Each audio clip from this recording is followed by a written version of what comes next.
Hey everyone, and welcome back to our DC Films podcast. This is episode 30, I believe. This week, so we're a little close to Comic-Con, and I know it's been a few weeks since our last episode. So this episode's gonna be like a mixture of topics. Right now, the first thing starting off, I'm excited to talk about these because right after our literally the day after our podcast last time, Entertainment Weekly dropped these images of Aquaman, and oh my god, they look so amazing. And so I would definitely want to spend some time talking about those. And again, with being so close to Comic-Con, and of course there's so much going on with the Snyder Cut movement, and there have been teases oh, it's something might happen during Comic-Con. So we're also be talking about the possibility of this Snyder Cut being released at Comic-Con and just being released in general, as well as the usual going off topic tangent conversations that we have in this podcast. Yo, should I play what we were talking about just before this though? I was gonna say, man, you're lucky we weren't recording that. I know. there was a whole Jane Eyre discussion that I'm just like, what the fuck just happened? Okay, so obviously joining me are some of the familiar faces to the podcast. So if each of you guys want to go around and reintroduce yourselves to the listeners. Katie, and I'm a story advocate on Tumblr. I'm Jean and I'm Bad Activity on Tumblr. I'm Al Speed and I'm Speed of the Oppressed on Tumblr. I'm Danielle and I'm a Social Justice League on Tumblr. And I'm Rebecca and I'm Endeavor Network on Tumblr. And Amber is also here. Unfortunately, she won't be able to speak, but she is here to express her thoughts through the chat. So we'll be able to read out what she says as we go along. And of course, you can find her at By Witch of the West on Tumblr. So getting started. These images, when they first dropped, okay, so the Aquaman marketing has been so, well, basically there has been no real marketing up until a couple weeks ago. Well, because the thing is, we only got two real images of the, we've gotten a handful of images. There was the first couple of images of, there was the one image of Mira that was released. There was the one that it was Jason, Amber and James on set. There was that's very within the same shooting day, I believe, of the one of the images that was actually released. And then there's also the two images from the movie where it was just Jason and what looks like a submarine. They were basically the same basic image. But up until then, we haven't really gotten any real bit of marketing for this. If anything, we've gotten more marketing for Wonder Woman 1984, Shazam. So Aquaman felt the one wild card in this because we didn't really know what to expect other than those few images. But oh my god, okay, ever since Justice League I've been trepidatious about the DCEU moving forward, even though I've had a level of excitement, but it's hard to be fully trusting given what happened. That being said, I think we felt the same. Yeah, that being said, these images, oh my god. It's awful, man. I'm I don't know. I'll go see it to support Jason. That's pretty much it. But I don't trust these guys, and I think they've ruined it. Holy crap, these pictures are awesome! So, yeah. I was always sure that the movie was going to be great because James Wan is spectacular, and it was pretty obvious that they had not touched him, honestly. And Amber says, I think the marketing is going to explode after SDCC. I just think James Wan is keeping a tight leash so everything is perfect. I think he did the same with Furious 7. Oh yeah, I always forget that he directed that. I just hope they're going to properly promote this movie. Not that they won't promote this movie, but I hope they do it right and they do it well. Because I don't know, I feel like this movie hasn't been getting enough hype.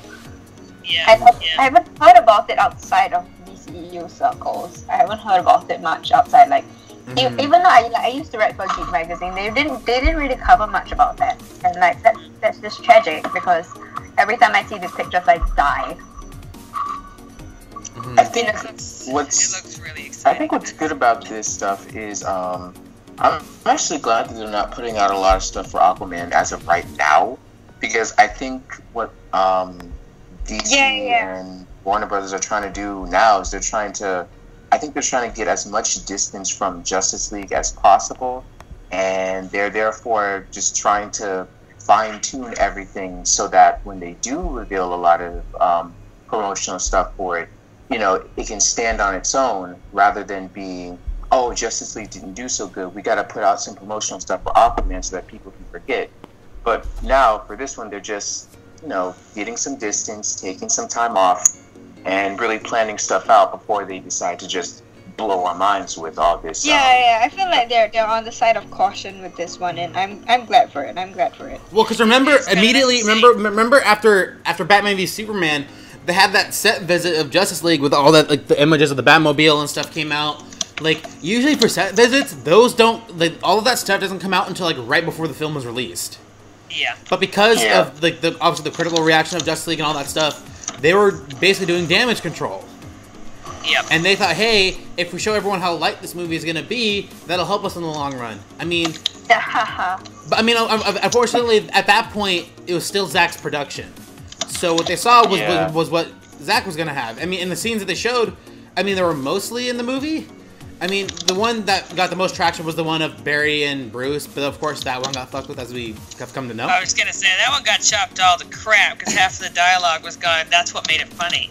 Yeah, because the one thing that sucks about that, I know we're getting a little off topic, but the one thing that sucks about that entire scene is that, like, it felt like it was just the scene in the trailer, a couple more lines of dialogue, and then Joss is like, we need one more funny line, or one more funny bit.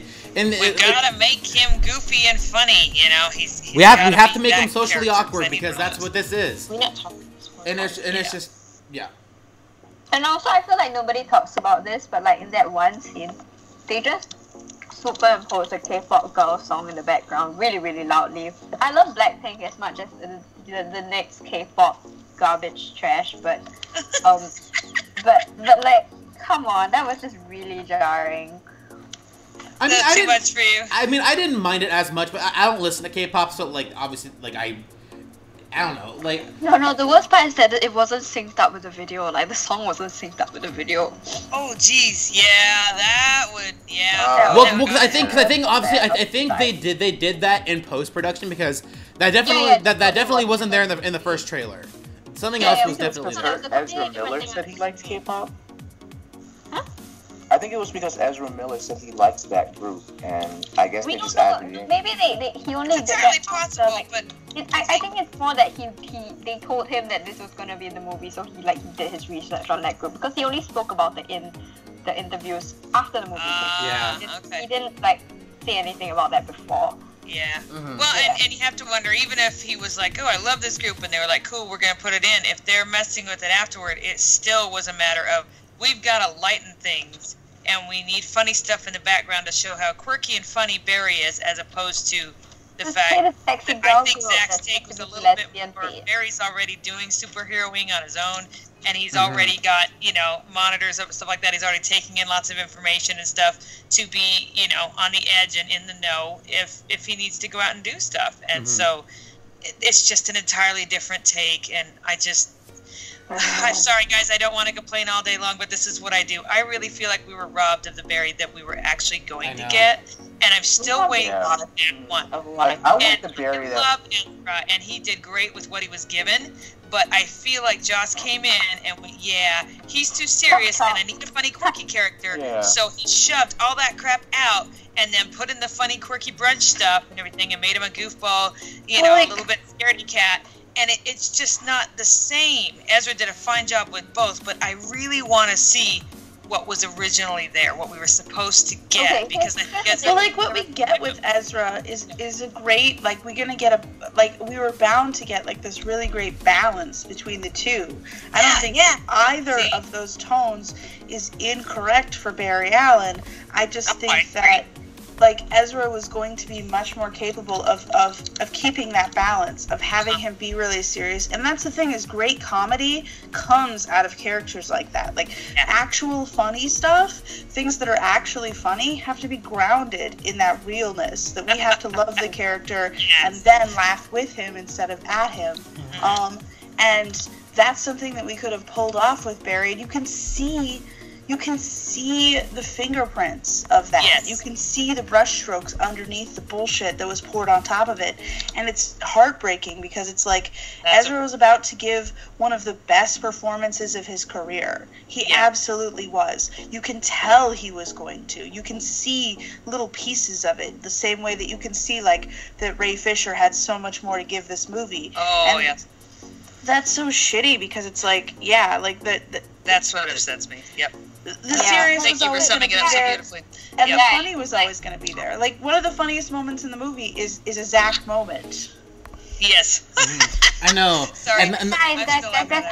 I just really hope that, you know, like, now there's all these solo films coming out, and then there's going to be subsequent films. That I hope that the actors will at least try to stand by what they might be contractually bound to do whatever the studio wants, but I hope that they at least try to stand by what the original concept for their characters were, because like all of them seem to love it so much, especially someone like Jason or someone like Ray. Especially Jason, they're so socially conscious, and they're really conscious about what their characterization of what Zach's characterization really means for them and for their audience. You know, like they're really conscious, and like that's the reason why they were chosen for their roles, right? And they're aware of it, and I'm like, I just really hope that, you know, they might at least put up a fight against being pushed into something more generic or more.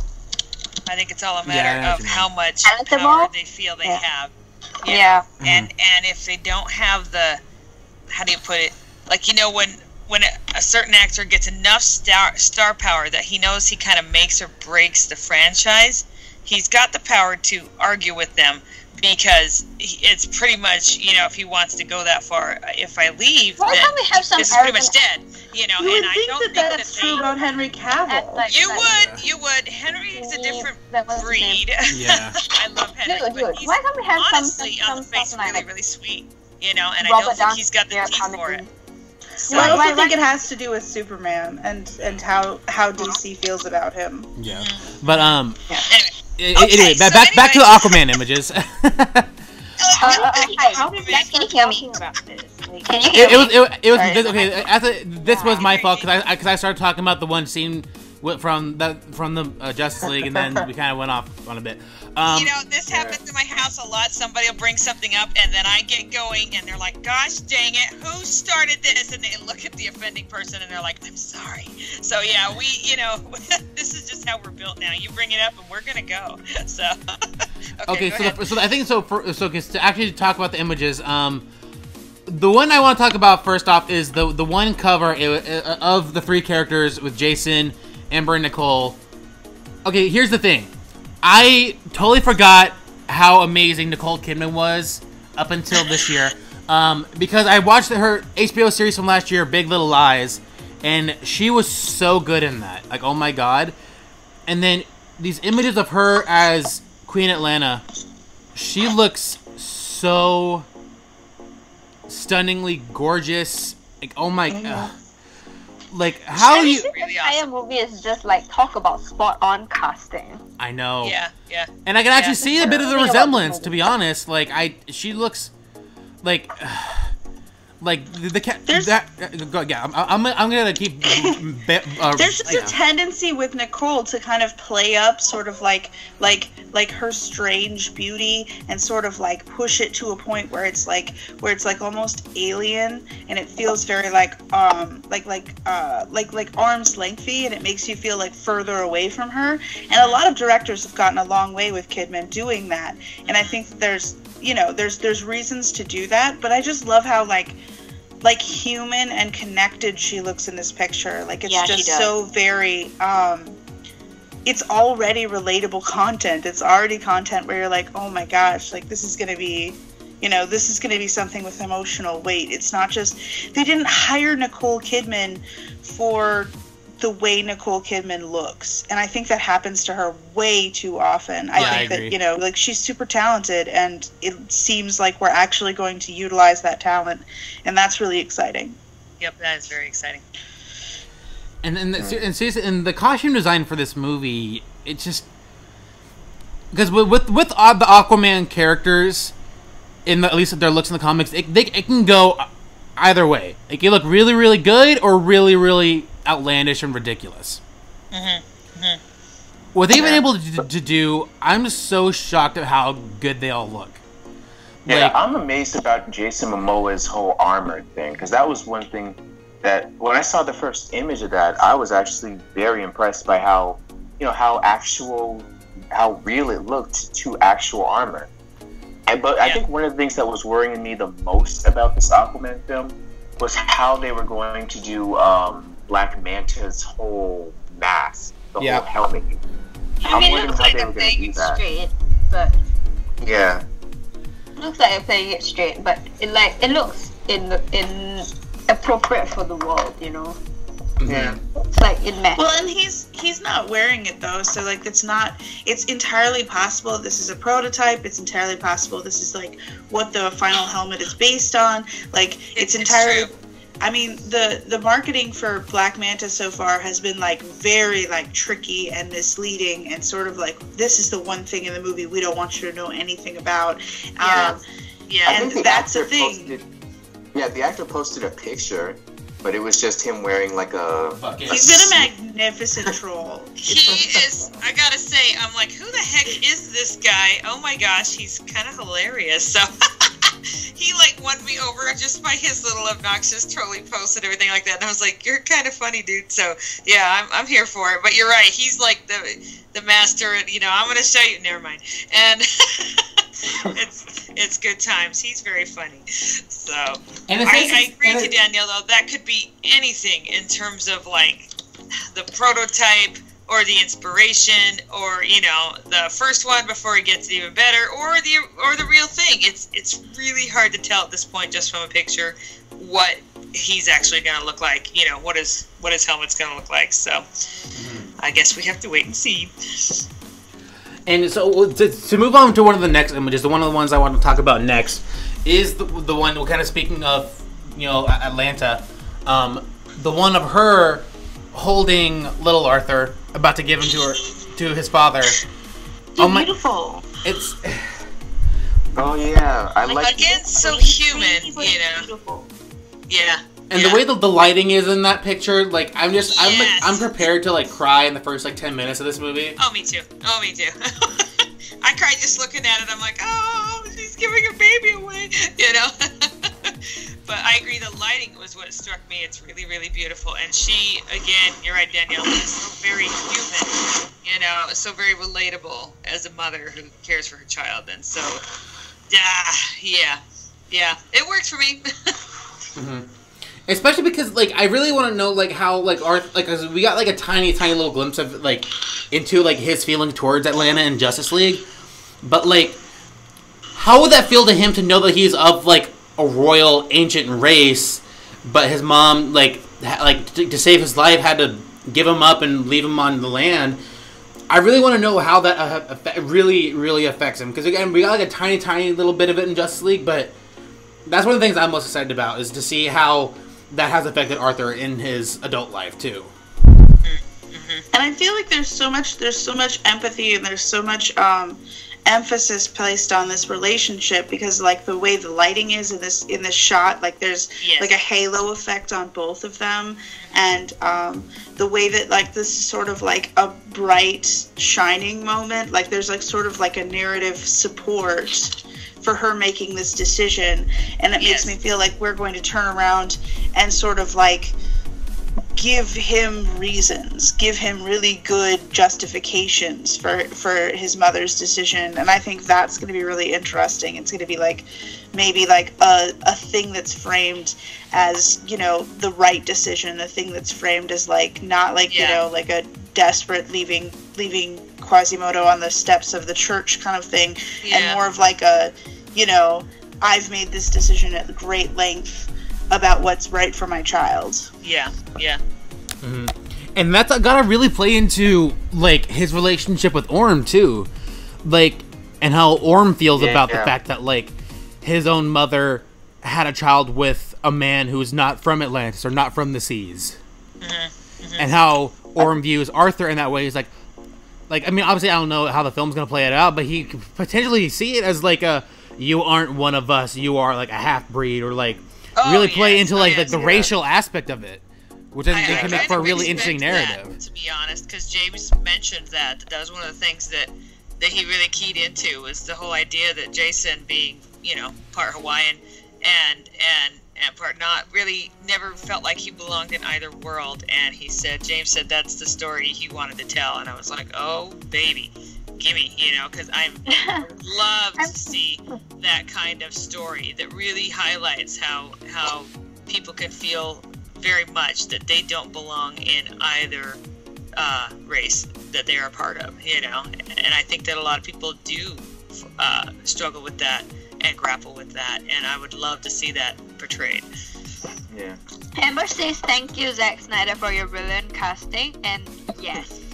Oh, yes, totally agree. Thank you. You know, it's funny because I remember when it was first being, because it was like rumored for a while that Jason was gonna be Aquaman, and I have to admit, I was dumb at the time. I was ignorant because at the time I was only going off what people had said about his Jason's Conan film, Conan the Barbarian film. And he did a Conan film? Yeah, I did not know that. Sorry. Okay. Yes, obviously it was a remake of the Arnold Schwarzenegger film, and I had heard nothing but bad things about it. So of course, me like being naive at the time, I just believed what people said, and I'm like, oh, well, I don't want this. This is so dumb. Guys don't believe into this. Why would they have this guy be Aquaman? And then he turns out to be Aquaman, and yeah. But then I started hearing, it was, I think the first moment I really realized that, hey, like, this guy can be an amazing Aquaman, was that one Comic-Con he was at. And it didn't necessarily have to do with Aquaman, but when the one fan was like, when DC kind of fucked up a bit with Man of Steel, and he gets up and he's like, whoa, got something to say about my boy? And then he basically throws the chair aside, and I was like, oh my god. My favorite moment ever. I'm like, I love you, and you're like the best. But it's funny because the guy said it, and he was taking a drink of water, and he gets this look like, oh, please tell me all about your opinion, Oh my gosh. Yeah, I agree. Yeah, he won our loyalty pretty fast, I think. And I think, honestly, I feel like Jason got that role fairly quickly, because that was within 6-7 months after Man of Steel, I think. Yeah. Because he was already talking about that. So I think like Zack probably called him up right away afterwards. Once he knew that he was building a cinematic universe, and especially once he started developing Batman v Superman, Jason was probably one of the first people he got a hold of. Because honestly, because Jason was the first bit of major casting I think we heard. Or did we hear Gal first? I don't know. To be honest, I can't really remember. But he was the first one that was it was circulating for a bit before it was announced. We're like, Gal, we kind of heard about it a couple weeks before, but we're like, I don't know. We'll see. We'll see how it plays out. But with Jason, seriously, ever since that announcement, I completely made a 180 turn. I'm so angry at myself that I felt so negative about him originally, because I only judged him based off of a film that I didn't even see. I was just going off of what other people had said. But seeing his work, and he's so passionate, and he's such a down-to-earth guy. And seeing what they can potentially do with this character of him being, they may not necessarily say half Hawaiian in the film, but being half human and half Atlantean, but obviously the themes are going to be there. I just think there's so much you can do with the character in that way. To me, it makes him way more interesting than just the blonde-haired, blue-eyed white guy that he is in the comics. Yep. Well, and this is the fascinating part. I'm kind of excited because in the comics, doesn't he stick out in Atlantis because he's blonde hair and blue eyed? No, he sticks out because he's half human, I think. Yeah. Okay, I thought he looked different than them though, but and then they looked a little bit different. No, he doesn't. He's Okay. But you notice how they really seem to be making Atlanteans blonde haired and blue eyed a lot, and he's a little bit different with his darker hair and everything. And I don't know. I like it. And that's why it's so one thing that I'm wondering about is that if Aquaman does successfully, I wonder how that's going to affect his books in terms of his appearance. Well, I mean, they've already kind of started to with Injustice too, also to make him to add the tattoos, to add the long hair. But I don't think in the comics they're gonna change his race, the color of his skin, because then it's gonna be well, they don't, honestly. Because I don't trust DC writers with that. Not after the shit they just put with Batman. Oh my god. Oh yeah, yes. I mean, and we'll save that for bitter geeks. But we're all pretty angry with DC Comics right now. Yeah, that's a discussion for another time. Somebody find the cork. Somebody find the cork. We'll be here the rest of the day. But it's justified, But yeah, so DC has been obviously they're giving him the long hair. They're making him more edgy, to be more in line with what Jason's is gonna be like. but looking, because comics tend to do that in general. They like once like a movie starts to come out, they start to base the comics around that film to be more in line. So that way, when people see the movie, they can be like, "Oh, I love this superhero movie. Let me go get some comics." And then if the comics are more in line with what that's on the movie, they're more inclined to get it.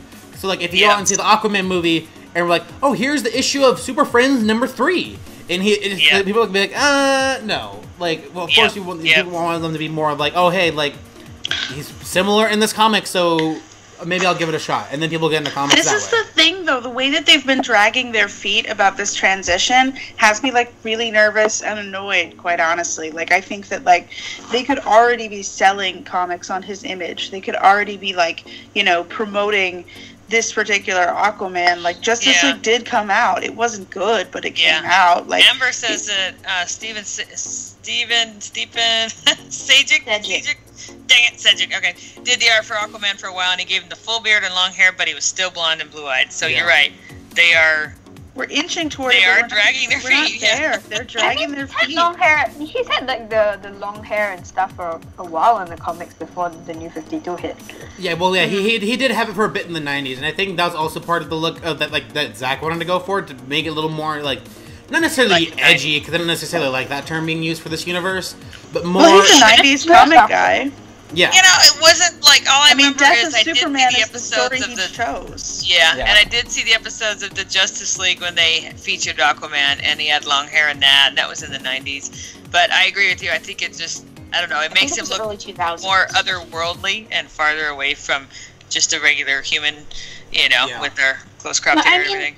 I mean, Aquaman... I mean, that's the thing. I'm kind of low key annoyed at like the whole Aquaman is funny, he talks to fish, kind of image that he has when most people think of him. Like initially, before Jason Momoa's Aquaman came out, like that was always the impression that people got whenever I would mention Aquaman to them. And I mean, it sucks because having read some of Aquaman's comics, like his comics are pretty dang good. Like, I mean, his New 52 run, I hated most of the New 52, but his New 52 run was fantastic. Except for the part where he and Mira were unmarried, but whatever. Okay, Amber makes a good point when she says Wonder Woman got the same costume as Gal in BBS, and God bless that costume design is just excellent, which That's it is. True, yeah. But, you know, so they seem very happy to adapt certain things, and yet they're very much kind of, they seem very cautious about the whole Aquaman thing. Yeah, I don't know how they would do it without it being weirdly racist. That's exactly what I was gonna bring up. Yeah, like I trust them with it, you know, and that's fair. You know, unless they introduce like a new Aquaman, you know. I just feel like it's already racist, and there's no escaping it. Like, there's a reason that they're not like changing. There's a reason they're not changing Iris either. Like, they're sticking to their racist guns. And like, I mean, like, I'm really mad at DC Comics this week. So like, this is probably just a lot of me. This is a lot of me putting my feelings somewhere else. But it's just a question of when they're willing to like actually admit that this stuff needs to be balanced out, and that like including these images. And I mean, like Amber just said in the chat, Wonder Woman got the same costume as Gal had in BVS, and that costume design was excellent. But like, we're dragging our feet on that other stuff, and I think that it's not a very, very big question about why we're dragging our feet, and it's because they're playing to a pretty white supremacist main fandom. Like, they're playing to a white supremacist fandom, and they want those people's money for reasons that make reasons that don't even add up to me. Like, those people aren't even like a majority, and their money is not better than our money. So I mean, I just feel like Amber says they are refusing to move forward and letting exactly. I think DC, like in the current comics, and we'll end this part of the topic soon. But I just want to say, like, I mean, I haven't read DC in about like a year. Like, I'll admit that. Well, the last thing I read was the first issue of Doomsday Clock. But like, ever since the whole bring back the red trunks thing. And this whole spoiler alert for the Batman, the issue number 50 of Batman, but the fucking fake out they did with Batman. No, don't, you can't spoil that. Oh. Just leave it at fake out. I mean, I don't care, but for other people, don't spoil, because this that's all I was gonna say. Okay, based on what they've been doing lately, I'll say that. Based on what they've been doing lately, I don't trust them in their comics right now. Like, they're going back to in their. And you would think they would kind of learn the lesson, especially like even though they're not directly related from like the Justice League film, where they tried pandering to the nostalgia audience for certain things, and it didn't work out. Like, why do you think going back to nostalgia or going back to like racist and misogynistic times in comics is a good idea? And treating your characters that way, basically treating the secondary characters like they're shit, and going back to treating your main characters like macho, like just everything that the characters were like 50 years ago. I hate what they've been doing with their characters lately, and it's making me as a fan frustrated. And I'm not giving my money to DC for that reason, like in their comics anyway.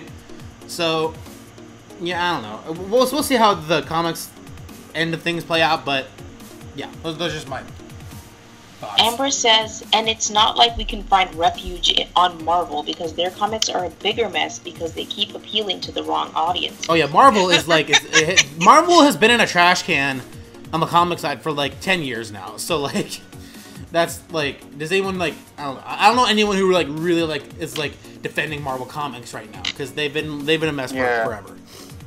Yeah, Marvel Comics is like, I mean, personally for me, I feel like Marvel Comics tries to pander in like the worst way possible, and I don't know if I'm probably gonna like offend some people, but I think it's just the social justice warrior aspect of it, and I'm not saying that to be like an ass or anything, but like I've noticed how they've written like black people in a lot of their stories, and it just feels like, you know, they try to make the black people as if they're these perfect beings who have no flaws, and they're like these spiritual type characters, and it's like not every black person is spiritual. Not every black person should be. But like, here's the thing. Here's the thing about that, though, is that, like, they're not hiring people who actually, like, have those experiences to write it. Like, that's the thing, is that they want to do that diversity stuff, but they're not hiring people who actually, like, have an investment in the character. They're hiring shitheads like Brian Bendis, and I'm done with him. I'm not even gonna... The gloves are fucking off. I know. Well, Ultimate Spider-Man, though, because I haven't finished it yet. All right, they're letting shitheads like Bendis write Miles Morales instead of hiring someone who could actually write Miles Morales, who has like the experiences that Miles Morales might have. Like it's that they hire the same shitty writers over and over and over again to do these things. Like every single diversity move that they've made, I've agreed with, and I've been like, that's an awesome idea. And then in execution, it falls apart because they're not hiring anyone who actually gets invested. You know, the one time that it did work for Marvel was Kamala fucking Khan, and that's because Willow G. Wilson is a fucking badass who cares about that character more than anything in the world. That's her prerogative, you know? That's her representation. Mm-hmm. She cares about that shit. And the fact that she cares, like, that makes all the difference. Bendis doesn't actually give a shit. Bendis, like Amber just said, Bendis was writing most of their diversity, and he was doing a pretty shitty job. That's the thing, is that, like, it's totally different. Mm-hmm. Well, also, like, Marvel had a guy pretending to be an Asian person for how long? Oh my god. That whole fucking mess? Like... Wait, what? Yeah. Share recap? Who does? He was writing under a Japanese name. Yeah, a white guy. Oh! A white guy. Oh, I vaguely heard about that. Content under a Japanese name. Yeah, yeah. Amber says, yeah, and is the main editor right now, right? Oh yeah, he failed up. Yeah. He's the main editor. I'm so tired of watching people fail up, can I just say? This is really annoying me. Stop it. Yeah. Yes. Anyways, again, back to the images. Oh yeah. Guys, this is what happens when... Amber says, wish I could fail up, to be honest. Right? I know. You're gonna have some people fail out, you know. Well, here's the thing: failing upwards only happen if you're an old straight white guy. That's the thing. But you gotta be white, you know, and you gotta be male, and then you know you can fail. I mean, hey, maybe in like 15 years I'll fail upwards, but I would prefer not to.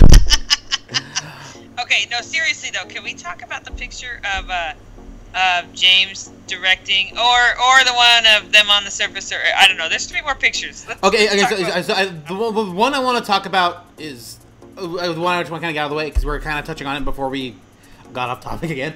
The one of him and Orm, I think is because you guys brought up that like the whole blonde hair blue. I didn't think they were gonna get Patrick Wilson to keep his. Well, I mean, Patrick Wilson isn't necessarily blonde haired, but like to give him that blonde hair to be more of like to have more of that like almost like Aryan perfection kind of look to him. Yeah. In that way, to make it like I'm not. It's just I think that adds another layer to this whole discussion. Yeah, I find it very interesting. I really do. You know what? You know what Orm looks like? He looks like comic Aquaman. Yeah, he does. A little bit. I can see it. That's it. Oh, interesting. It's the blonde hair. He's got his mom's blonde hair, yeah, so... And honestly, I do think we're going to end up with him feeling like he deserves more and is more. But like, you know that jawline though? Like, he looks exactly like comic Aquaman from this picture. Yeah. That's cool. And I just think, honestly, and like, what I love the most is Jason and his ponytail. He looks awesome. He looks. I just think the armor. Everything it looks great. I just think his armor is so interesting because, like, it is. It's like I wouldn't have. Because I would have thought they would have gone with some sort of like variation of the armor that he had in Justice League. Because like, I mean, Mira's look isn't like drastically different from her Justice League look. I mean, it's of the same like ilk. I mean, her Justice League look was definitely more armored for sure, but like Jason's is like it feels so like otherworldly, and like obviously there is like that ocean influence there. It looks like scaly and like something you'd find in the ocean. Thinking even his shoulder cap almost looks like a shell, you know. Exactly, and it looks so interesting. Like, and it's just like looking at him, and I didn't notice it as much until looking at these images. I do see the resemblance between him and Patrick Wilson in here. Like, I could definitely see that they have the same mom in that aspect. Like, just like the shape of their head and their jawline. I just like the side by side view of them. I'm looking at their side profile. I definitely could potentially. I would believe that. They are conventionally attractive males. What do you expect? Males could be related. So. But I am gonna say one thing though. I kind of missed I kind of liked the Mera suit from the Justice League. Yes! Like, is it weird? So no, it's so much yes. Oh my gosh! Like, it's not that I don't like Mira's suit, especially now that we got like this better look at it, where it's slightly darker and not like that bright neon green that we saw in some earlier pictures. Like, this looks so much better, and it looks exactly pretty much like what she looks like in the comics, and it looks great. But I love her Justice League armor so much. Like, I wish we'd gotten the Zack Snyder version of it because we got to see her on land, you know, from that picture that he posted, and it looked so fantastic. And we didn't get a good look of it in the actual movie because like it was oddly reshot and the lighting, the angles were just completely off. But like, I love that armor so much, man. When it first came out, I was crying about it, and whenever I see it, I still cry about it. And like every time I'm on this podcast, I just mention how much I am crying over Mira. Like, and then like during that phase where I was trying really hard to keep up with all the DC comics at once, like don't do that, by the way. Just don't. You'll die. Like, Mira was my favorite character in all of DC comics. Like, she's just fantastic. I love her so much, and like, yeah, like that costume just elevated that, you know, brought that, and it was like, it's comic Mira, it's all the gravitas of comic Mira, but like armored lady version. Like, holy shit. She looked really holy awesome. shit, I'm gay. I just think Amber just I think she pulls off both looks so incredibly well. She definitely for a costume that could look so cheesy and unrealistic, she as soon as she showed up in Justice League, I'm just like, holy shit! Like, I am so sold. Like, she was I'm just. gonna be honest. I was underwhelmed at first, and I was super nervous about the hair. But like Justice League, like that little bit with her on screen just left me like too gay to function. Just like sitting in the chair, like, oh no. Shame. Amen. Oh my gosh.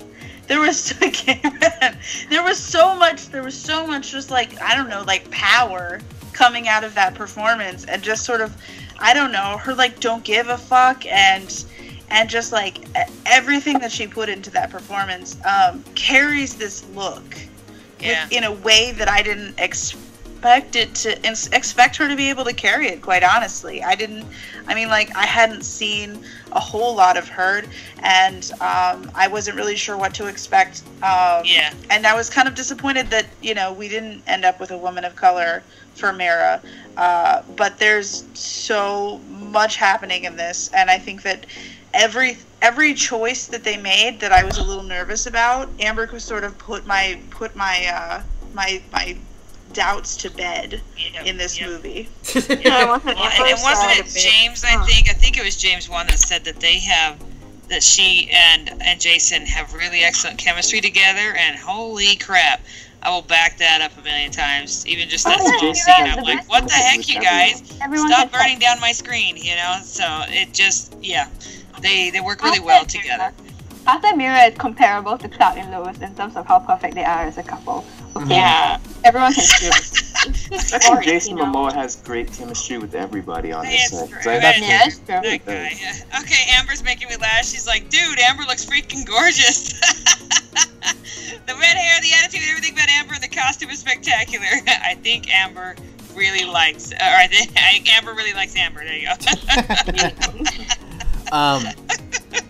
And for me, like, for whatever reason, when it comes to obviously it's probably because I'm partial to DC, but like with every bit of casting for the DCEU, like the only one I was kind of like, I wouldn't have gone with that choice necessarily was Jesse, but of course I was proven wrong. But for every other instance of casting of this universe, I've never looked at one and been like, oh, I don't see that. That person's a shitty actor. Fuck no. Really? Yeah, I haven't felt a single like. Is it that shocking? The only one that I actually had like doubts on, and surprise, it was actually Jared as Joker. But that was the only one. Really? I don't know. I at the time I thought, hey, he Oscar-winning actor. Like, I have no reason to doubt. Like, if anything, I was super excited. Oscar-winning actor, but I think it was the first image, basically. Again, it was, but like for me, like when Amber was cast. To this day, I still haven't seen anything else she was in, but I heard she was cast, and I'm like, hey, I'm really fucking excited for her. Like, I can't wait to see what she does. Like, I had no doubts about Amber. I knew she was gonna nail this. I mean, I was delighted with what she said, and how she said Zach won her over. She's allergic to playing damsel in distress roles, I think is what she said. And so she was like, I don't really know. And Zach said, you're a queen. You're a warrior queen, and you get a sword and a crown or something like that, or a spear and a crown. And she was like, okay.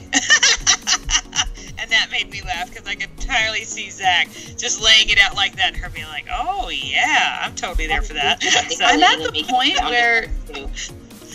the point where if I'm not surprised by the choice that's being made for a particular role, I get really nervous with the DCEU. Like, I'm like, okay, well, this isn't something like innovative. Like, what I want is something that's like at least 10% off of what I expected. Like, at least 10%. And if it's like 150% off of what I expected, I'm usually like more excited than nervous, because I would agree with that. I have so much faith in the casting right now, and I think that the best thing that we could do is be innovative and do something really different with these films, instead of just being like, well, how can we get the straightest adaptation of all straight from the comics, because the comics are a flawed source material. Yep. I mean, if we want to be honest, the comics need to be revised a bit. But Like, guys, doesn't Amber look exactly like comic Mira. I mean, when I saw her, like, I didn't know who she was, but when I saw her, I was just like, okay, she's perfect. Just because, like, she looks like Mira, and, like, from what I can glean from just, you know, a quick search of her, like, she's exactly what you would want Mira to be. I think she's a little more slight, but that's kind of like body diversity is not a thing in comics. So like the idea that like, you know, we were gonna cast like just like a slate of you know, supermodels with the same body is a little, you know, I mean like is outside of the expectation. Well, I'm glad that they're like women of different sizes. Bodysuit. Look at her body in that green bodysuit. Does that not look exactly like comic Mira? Like, hold on, let me like pull up a picture. I would agree with that. Amber says, and the fact that every actor just loves to be part of the universe is amazing, to be honest. They are always so excited to be there, and they give it their all. Exactly, Agreed. like, Agreed. like unless honestly, and that's the thing is that like, like until they're screwed over, like actors are so excited. Like, even though I still think the film was flawed, like how much fun the Suicide Squad cast had. Like, seriously, that was... They're so cute. Like, they bonded as a family. What on earth is this? You know, like, they're so adorable. Yeah, they still hang out to this day. I know, and it's like... they got tattoos, too. I know, and it's just like... like, that's why, like, there hasn't, like, been... Again, even though I just said this, like, there seriously has not been a single casting in this universe that I, like, scratched my head and was like, wait, what? No, I don't see it. I mean, like, maybe kind of like Jason initially, but like that quickly like changed. That almost like instantly changed for me. I've always been surprised with their casting choices, but always because it wasn't like an already household name, an already you know, actor well known. Like it wasn't like the fan casting. Yeah. You know what I mean? Like when people go, I want to see this person, and they kind of just collect all of their known commodities together, and so I was surprised often, but never really panicked. I don't know how to put it that way, but I'm kind of with Danielle. I was like, oh, cool. I'll wait and see how this is. And then you sit down in the movie and go, oh, yeah, that was great. That worked out just right. And so, I've been really delighted with that.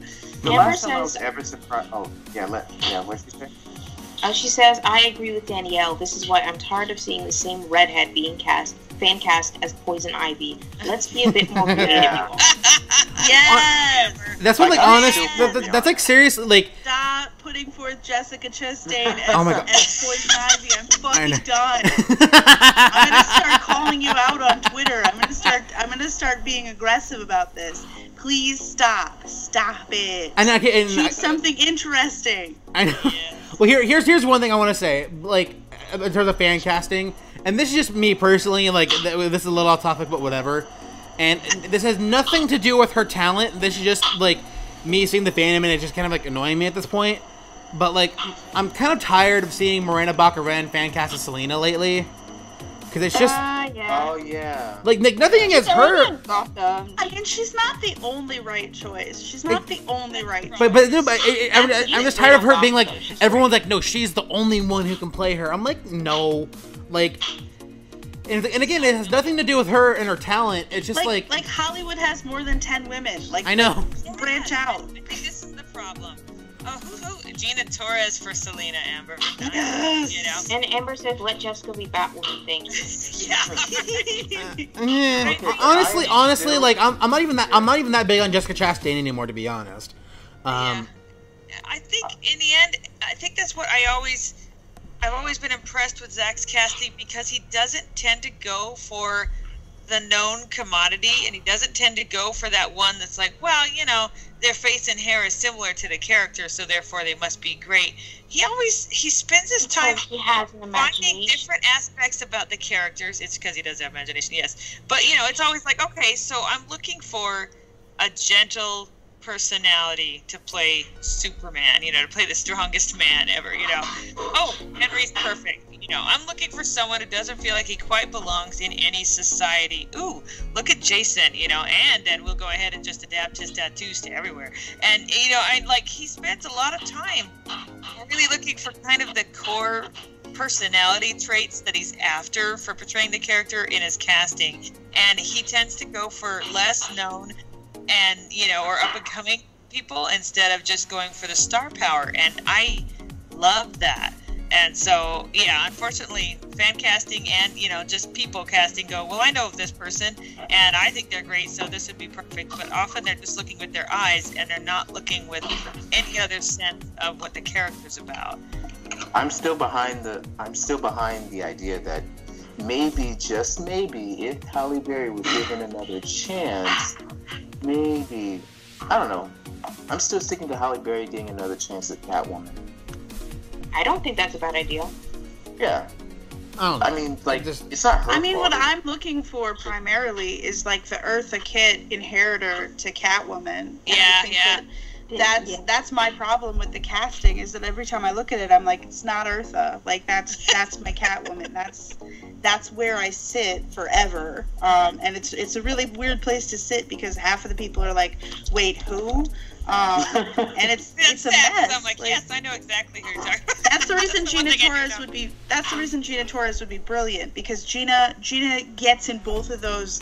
She's perfect. She's got that great balance, and she's also, like, the right age group, the right presence, the right attitude. I mean, I'd cast her as a lot of things, though.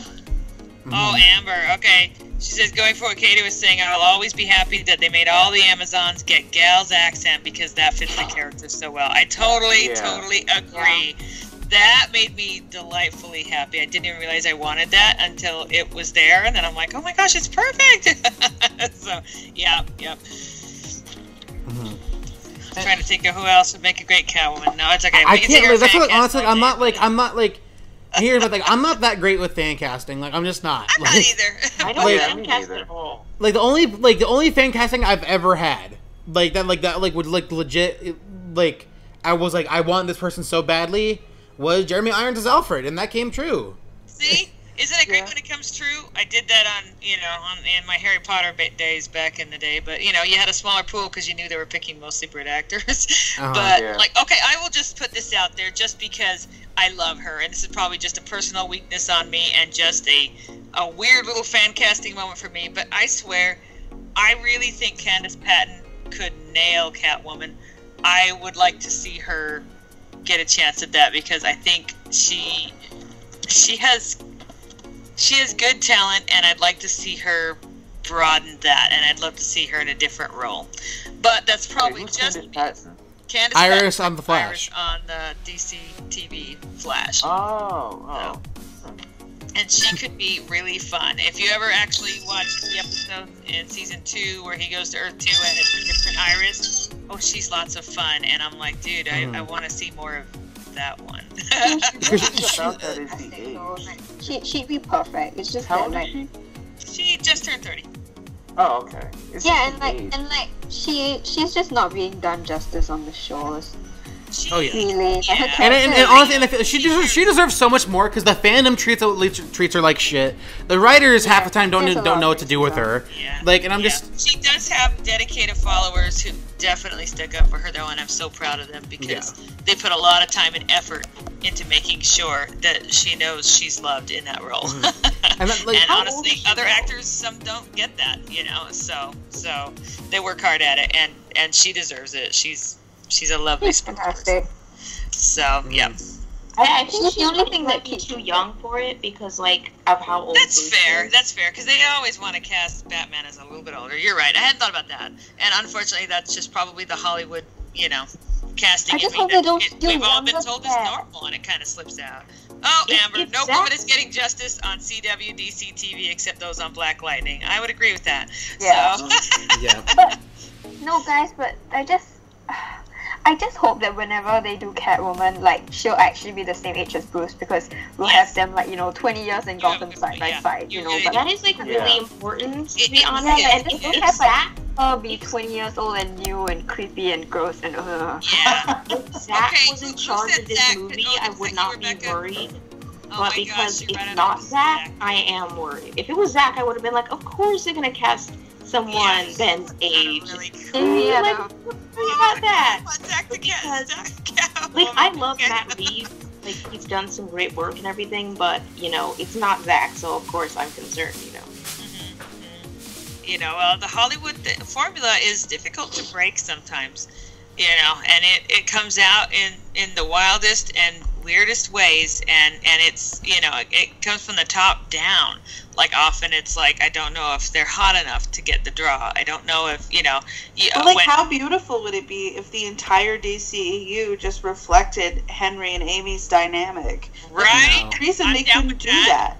There's no reason every single female love interest couldn't be 10 years older than the dude who's in love with her. There's absolutely no excuse for it, because DC women are so powerful and so overwhelming. Like, there's no reason they couldn't all be 10 years older than the dude that you know, chases after them like a puppy. Well, like, it wasn't like... Zach broke that Hollywood. Well, here's the thing, like... So here's my thing, like... My phone keeps going off.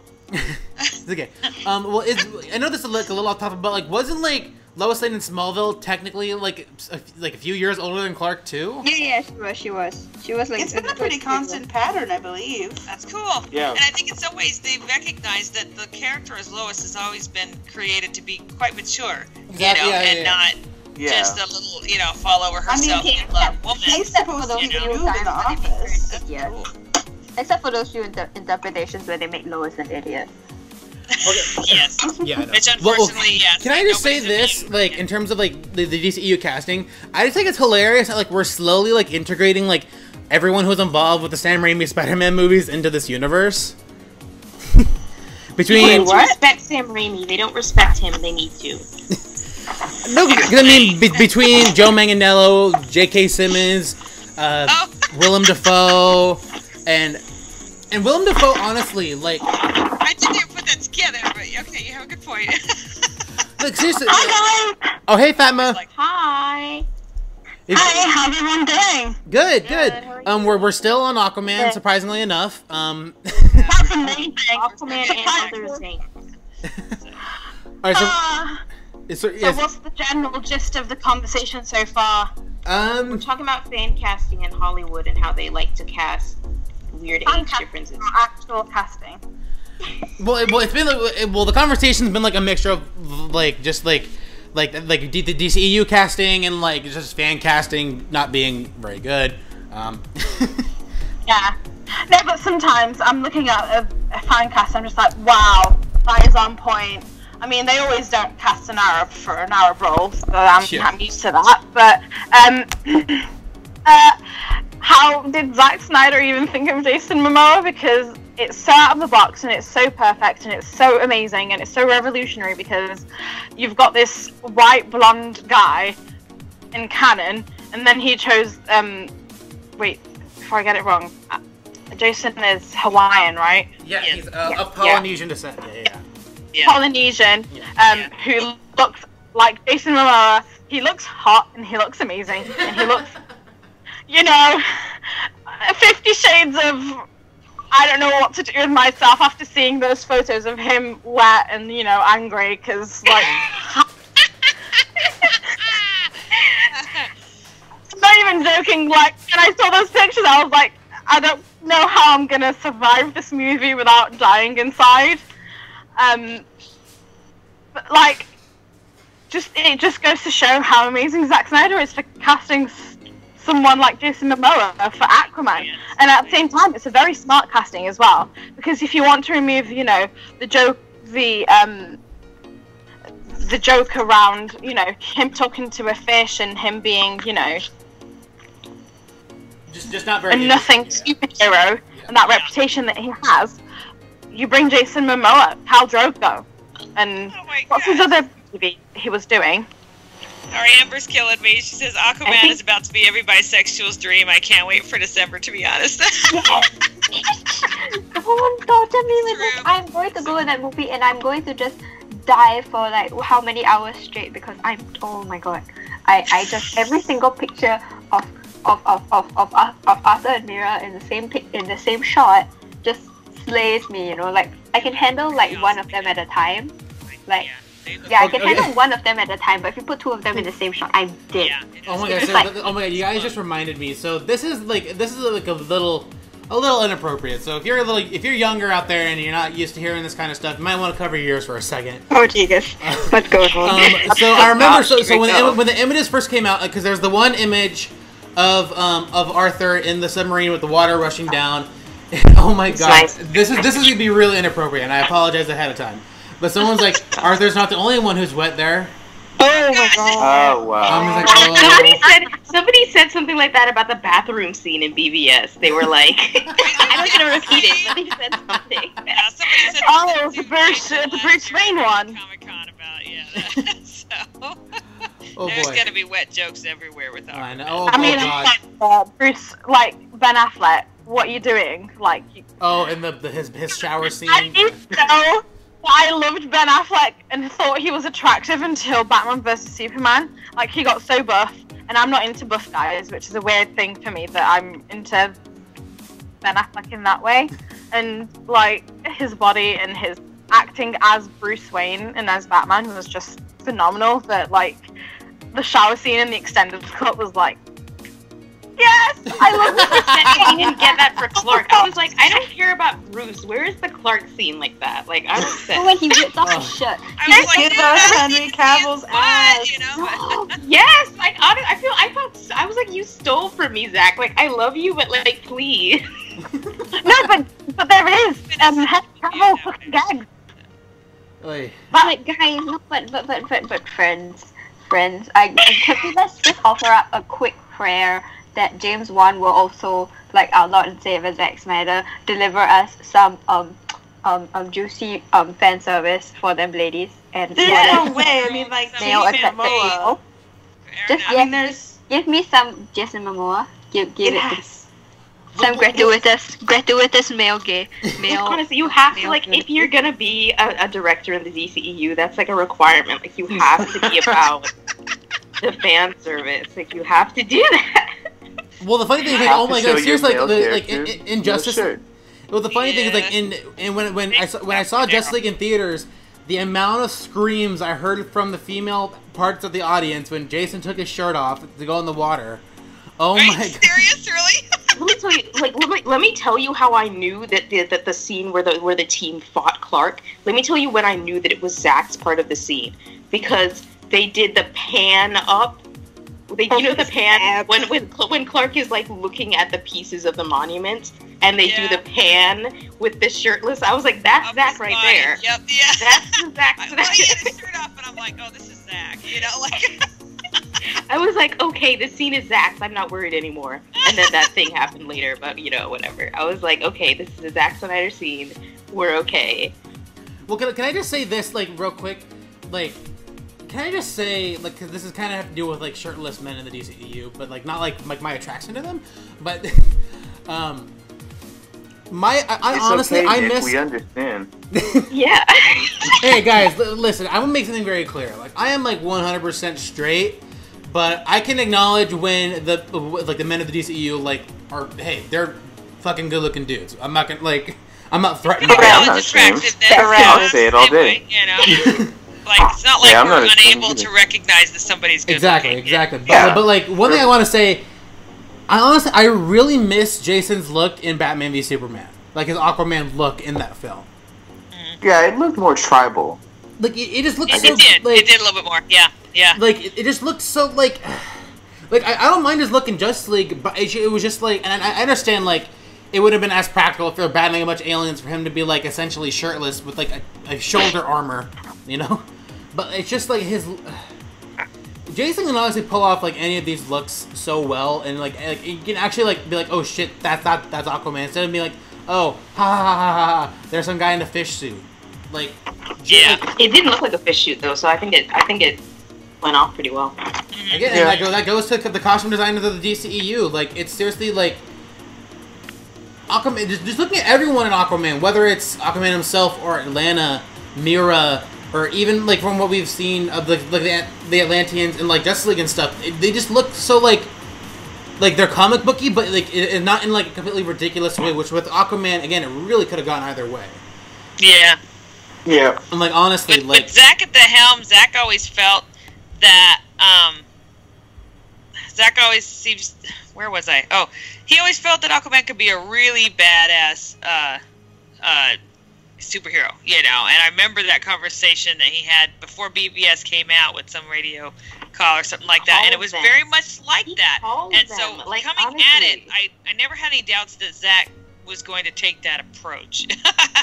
And I don't really see James, making him more comedic either. That just doesn't seem to be either one of their vision, and that makes me very happy because Aquaman's been a joke for way too long. So Yeah. Amber says, No, keep the tradition of tasteful male nudity. James Wan better step up.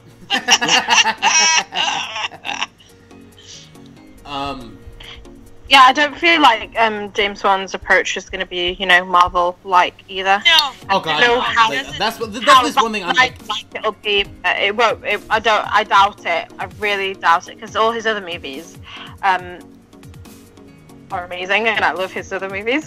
I am a Saw fan. I think we have to expect like a certain level of cheese, and that things are going to be sort of silly just because he's being really serious about adapting the comic books, in an earnest way. And I think that earnestness is what I'm looking for more than expecting what the fandom has come to expect, which is like dark, gritty stuff, like just sort of like, well, if it's not super realism.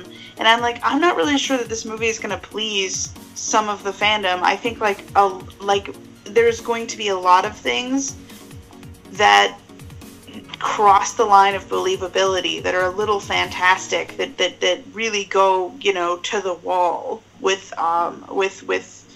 the mythos and being really serious and earnest about it. And I think I don't know if that's necessarily what a lot of the fandom is looking for necessarily. I feel like some people are going to be disappointed that it's not a Zack Snyder movie. oh my god.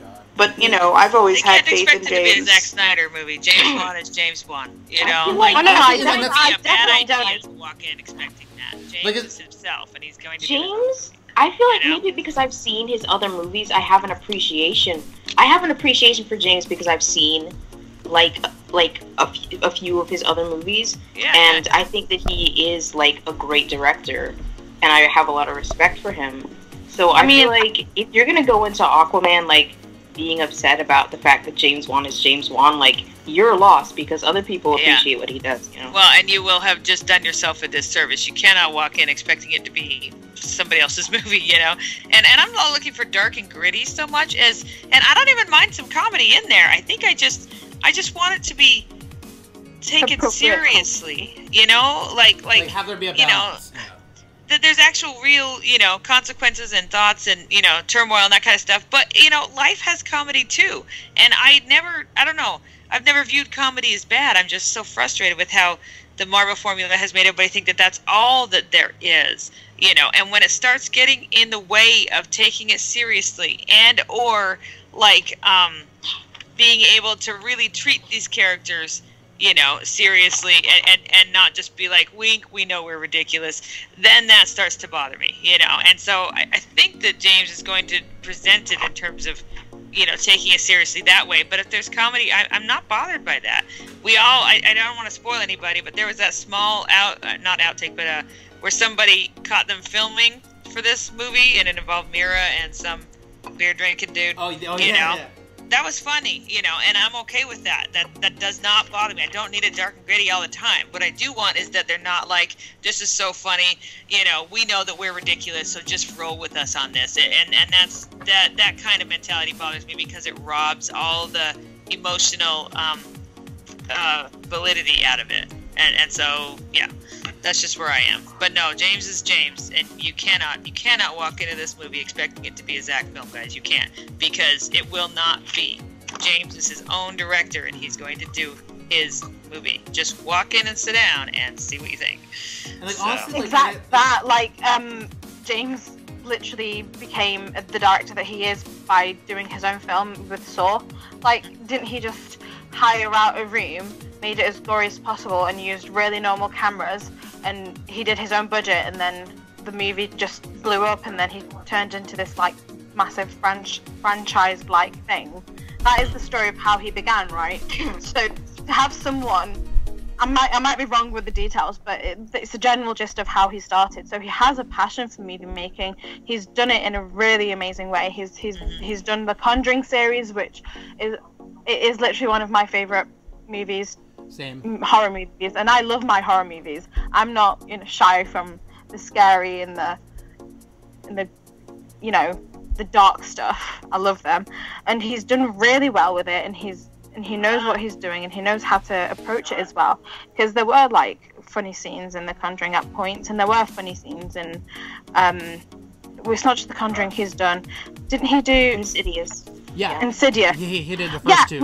It was really well balanced. I didn't feel like it was just jump scare after jump scare or funny, inappropriate scenes. It was just really well balanced, really well made. That's awesome. And that's him. And I'm looking forward to his approach on a superhero. And I'm sure that he's going to find the right balance, because I don't think he started off to end up in this way. Like the Marvel way or whatever it is, and I'm definitely not expecting a Zack Snyder movie, but I am very, very, very hopeful for Aquaman. And if Aquaman does not turn out to be good, and I'm not coming in with the Zack Snyder vision, and I'm not coming in with the Marvel vision either. So I'm just coming in expecting a movie. But if it's really bad, I'm going to be really distraught, because I can't handle a second blow to my soul. I don't know. I'm okay with any director's vision to a point. I'm okay with any director's vision as long as it hasn't been seriously meddled with. When the studio meddling starts to get in and it becomes quite apparent, then you start to wonder how much is actually the director and how much is just the studio. So it's just they just need to let him do his film. They just need to let him do his movie. So okay, Amber says Patty kind of did that with. Oh, sorry, you're reading. Sorry, go ahead. Just want to make sure Amber doesn't get left out. Patty kind of did that with Diana. There were moments of levity up until she gets the makeover, and the thing with the revolving door. But after those scenes, the movie maintains a pretty serious tone. That's one of the things I love about this universe. And that's honestly, I think James is and there's nothing wrong with some comedy. Just you kind of have to balance. Sorry, honestly, go ahead. Yeah, but I honestly think that he when it was first announced he was going to direct Aquaman, I was so happy, because what he's been able to do with the Conjuring franchise, I still think Insidious 1 and 2 are pretty good. But the Conjuring was, to me, the first horror movie in a long time that I was like, oh my god, this isn't just a good horror movie, this is just a really good movie. I care about the people in it. The stakes are there. It's based on true events, which makes it kind of scarier, but that's the point. What a cool thing, though. You're right to find that. That's but not very common. There are moments of the Conjurings 1 and 2 where there's nothing scary going on. He lets the movie have a second to breathe, to have a chance to be a bit of lightness to the movie, where it's not just like you guys said, jump scare after jump scare after jump scare after jump scare. There's actual story. There's actually characters that matter, and there is humor sprinkled within those films. It's really subtle humor, but and he handles it so incredibly well. And I gotta say too, his movies are so incredibly well shot too. That's why I'm even though it sucks to have be this far along before the movie comes out and there not be a whole ton of marketing, because he's been spending so much time in post-production, because there really hasn't ever been a movie like this, a live action underwater movie like this. Yes, there's animated movies that take place underwater. But those are completely different monsters than trying to have live action be almost completely underwater. You can look at even though I haven't seen the film, you can look at Shape of Water as an example of what you can kind of expect in terms of the underwater scenes with Aquaman.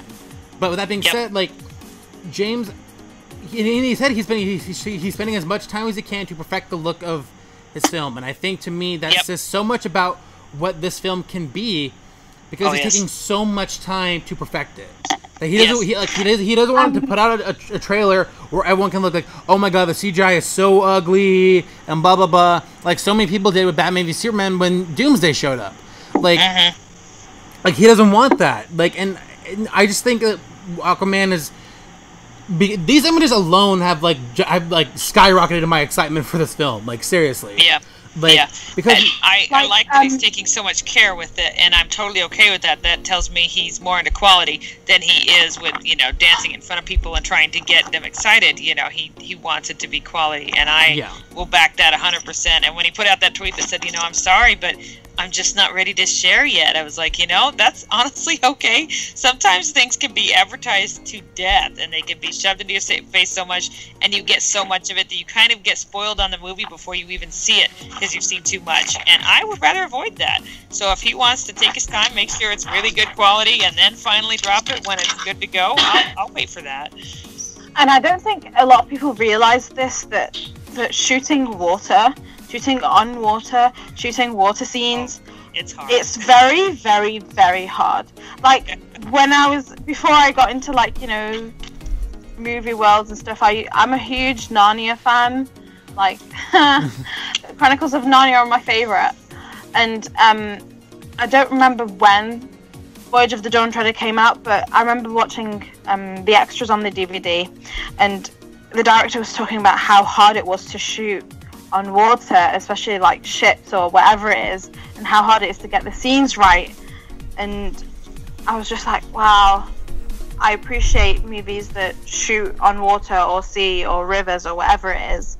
And a movie of this magnitude, where it's, Aquaman in the city of Atlantis, requires a lot more work than your average movie that, Yes. you kind of It's so technically baffling that the very nerve that Juan has to even take on this project and just to sort of like shrug casually was one of the reasons that I was like, I'm yours. Like, whatever you're doing, I trust you completely. The fact that you have confidence in the face of this almost impossible task is incredible to me. Like, I'm looking at it and being like, I don't know how this works. Not even remotely. I don't know how this works. I don't know how you make it happen. I don't know anything that you might be able to do that would make this doable. And you're just sort of like, yeah, okay, sure, whatever, let's do that. That sounds awesome. And I'm like, whoa. Wait, do you think that's why Marvel hasn't ventured into, is it Namor on, what's it called? Namor. Well, I think with Namor, there's a lot of like rights issues with that character as far as the cinematic version goes. So I didn't. All right, sorry. Yeah, well, no. He's caught up with like some other like Universal or something like that. He's caught up with some other film studio, so like the MCU doesn't have like the entire the full rights to him.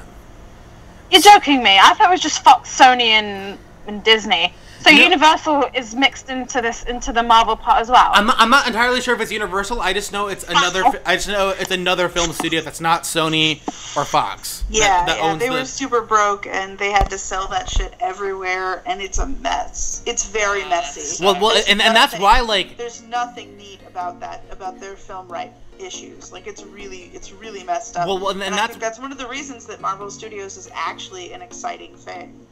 And also like the whole rights issues. That's why like we haven't seen a standalone Hulk film since The Incredible Hulk, because like the original owners of the film rights still technically have ownership to a standalone Hulk film.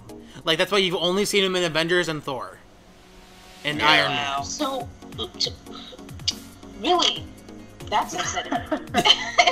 That just destroys all my dreams right there. And Amber says it's like when they asked him about how they would speak underwater, and James was just like, "They just talk. Why are you overthinking this?" Well, that's why, like, honestly, like the whole air bubble scene between Arthur and Mira. Even as much as I love it, I'm getting to a point where like I don't know if that's Zach or Joss. That was Joss. In actuality, that whole scene underwater where they're having a discussion, apparently that was all like a Joss reshoot. Has that been confirmed though? Sorry, Jason's tattoos were different in different parts of the scene, right? Yeah. Which means that some of it was Zach and some of it was Joss. Then what was that whole thing where I heard like that whole entire like this talk that they have, it was actually on land, and that's where we saw that first mirror image. It was part of a scene where her and Jason talked on land. Well, I know that scene happened, but like no one parts of the scene. I just haven't heard definitively like who shot that scene, the air bubble scene, because James kind of like half like side-eyed like criticized that scene when it was brought up. It's like, oh, there's no air bubbles in my movie. So I'm wondering if that was a Joss scene, because I don't think he would have said that if it was Zach, you know? I feel like there would have been more respect to Zach, and he wouldn't have said it the way he did if it was him. Yeah. Or if it was Zach, then there would have been communication between them, and there wouldn't have been any conflict. He said that there was communication happening between them to make sure the continuity was correct and stuff like that. I'm sorry, but I'm pretty sure that's a Joss scene, and it sounds very much like it was written specifically to spew out exposition about his character and quickly get him to change his mind and join the team in order to shorten the film. Yeah. And so that's really what it felt like. And his tattoos were different. And yeah, James said before that he and Zach were in good communication about making sure that, you know, what was happening in Justice League played into what he was doing with Aquaman so that it was all the same. And if there's no air bubbles in his movies, then it was not Zach. Yeah, I mean, I don't know. I mean, well, honestly, like, even if it is Joss, even though, like, it's very, like, exposition heavy, I still liked the scene.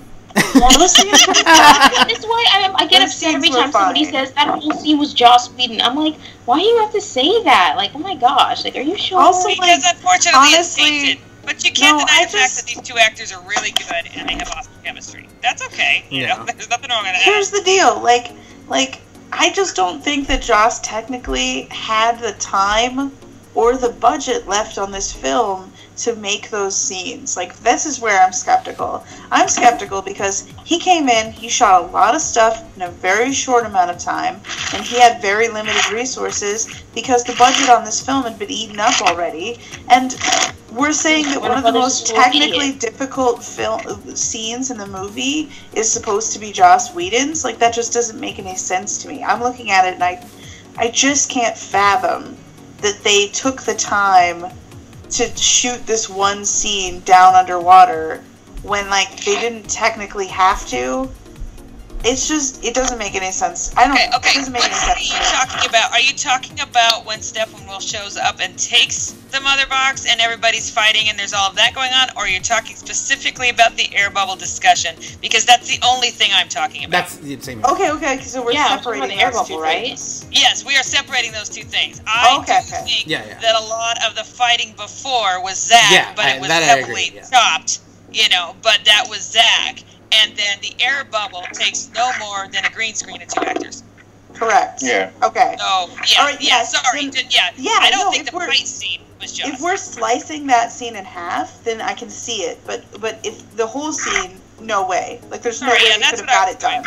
Yeah. Okay. Well, the thing is, but here's the thing. Here's my thing. Like, where it could potentially still be Zach's, because of the lead up to, like, when she creates that air bubble. I just don't think, like, even though it's a small little bit of, like, CGI that they could have used, I still don't think Joss had the creative capabilities to even come up with that idea. We're just like Joss is too stupid for that. You're saying he couldn't go, hey, they make an air bubble and talk in it?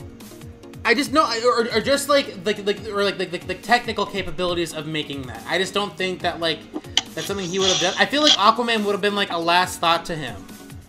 In that way, you know, like, I could be wrong, but it's hard for me to say definitively who it is one way or the other.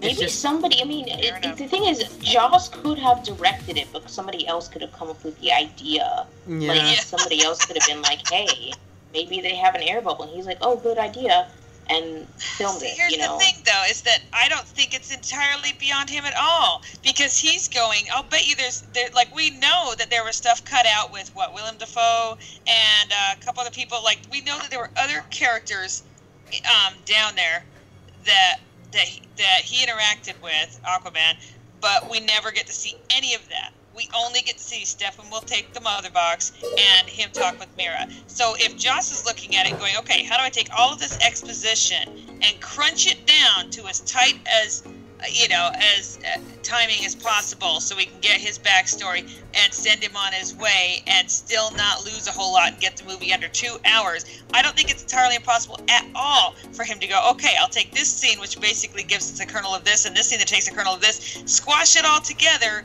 and they just chat in an air bubble. Everything about that scene screams Joss to me, because especially when he goes to leave and she says wait, and he just sticks his hand in there and gives her the attitude, which is pretty awesome. But all of it feels like Joss. all feels like Joss's TV sensibility crunched down, blurb out the exposition because we just got to get it out there for the audience to hear, and then he changes his mind in 2.2 seconds, if even that, without any kind of focus on what he's thinking or anything. It's just suddenly, well, I'm gonna need something from you. It is so Joss. It is not even funny, you guys. Like, everything about that air bubble screams Joss to me.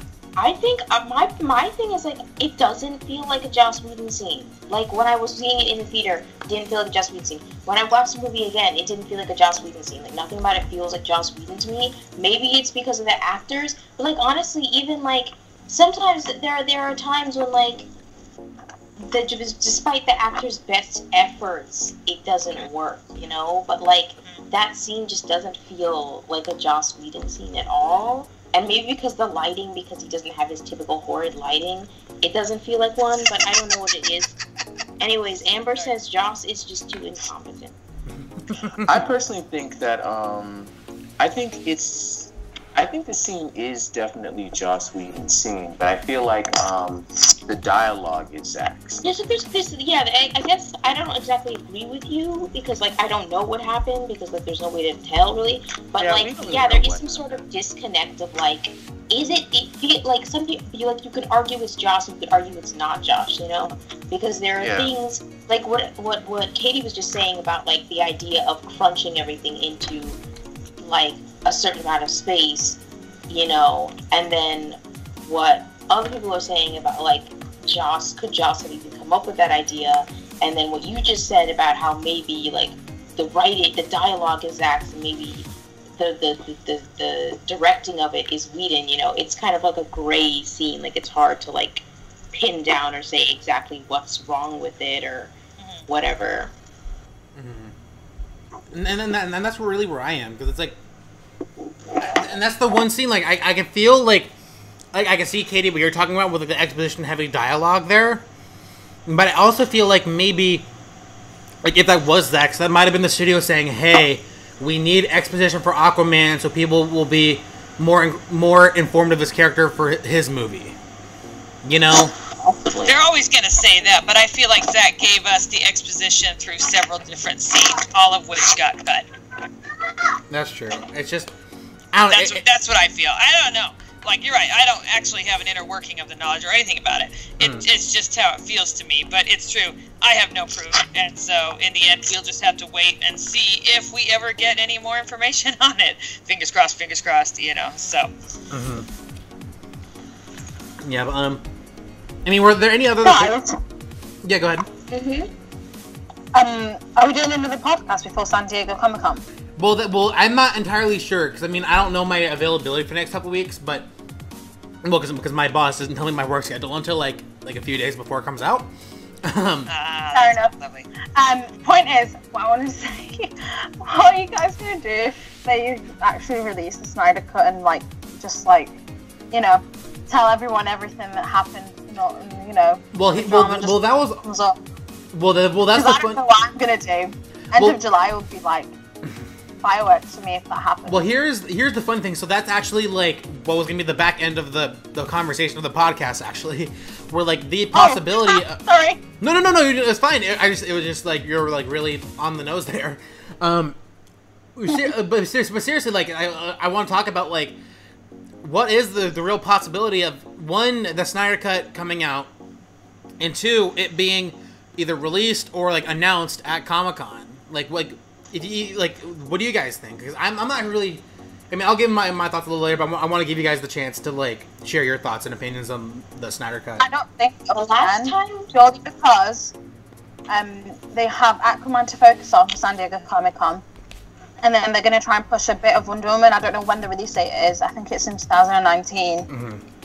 But they have Aquaman at the end of this year. I think they're going to focus on Aquaman and Wonder Woman and Shazam. Shazam is also at the beginning of next year, I believe. Yeah, it's like April, I think. Yeah. Yay! My birthday. Wait, is it April the 10th by any chance?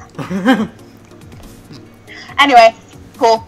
I think they're going to focus on the movies that they have on hand, and then any Zack Snyder stuff might be at the end or something. Not necessarily during San Diego Comic-Con, but maybe somewhat, I don't know. It's very hard to predict just because they purely have a lot of movies that are coming for DC standards. Mm-hmm. The last time that people were hyping that the Snyder Cut was possibly going to be released was at WonderCon, and I was one of those people on Tumblr, like, the Snyder Cut is coming.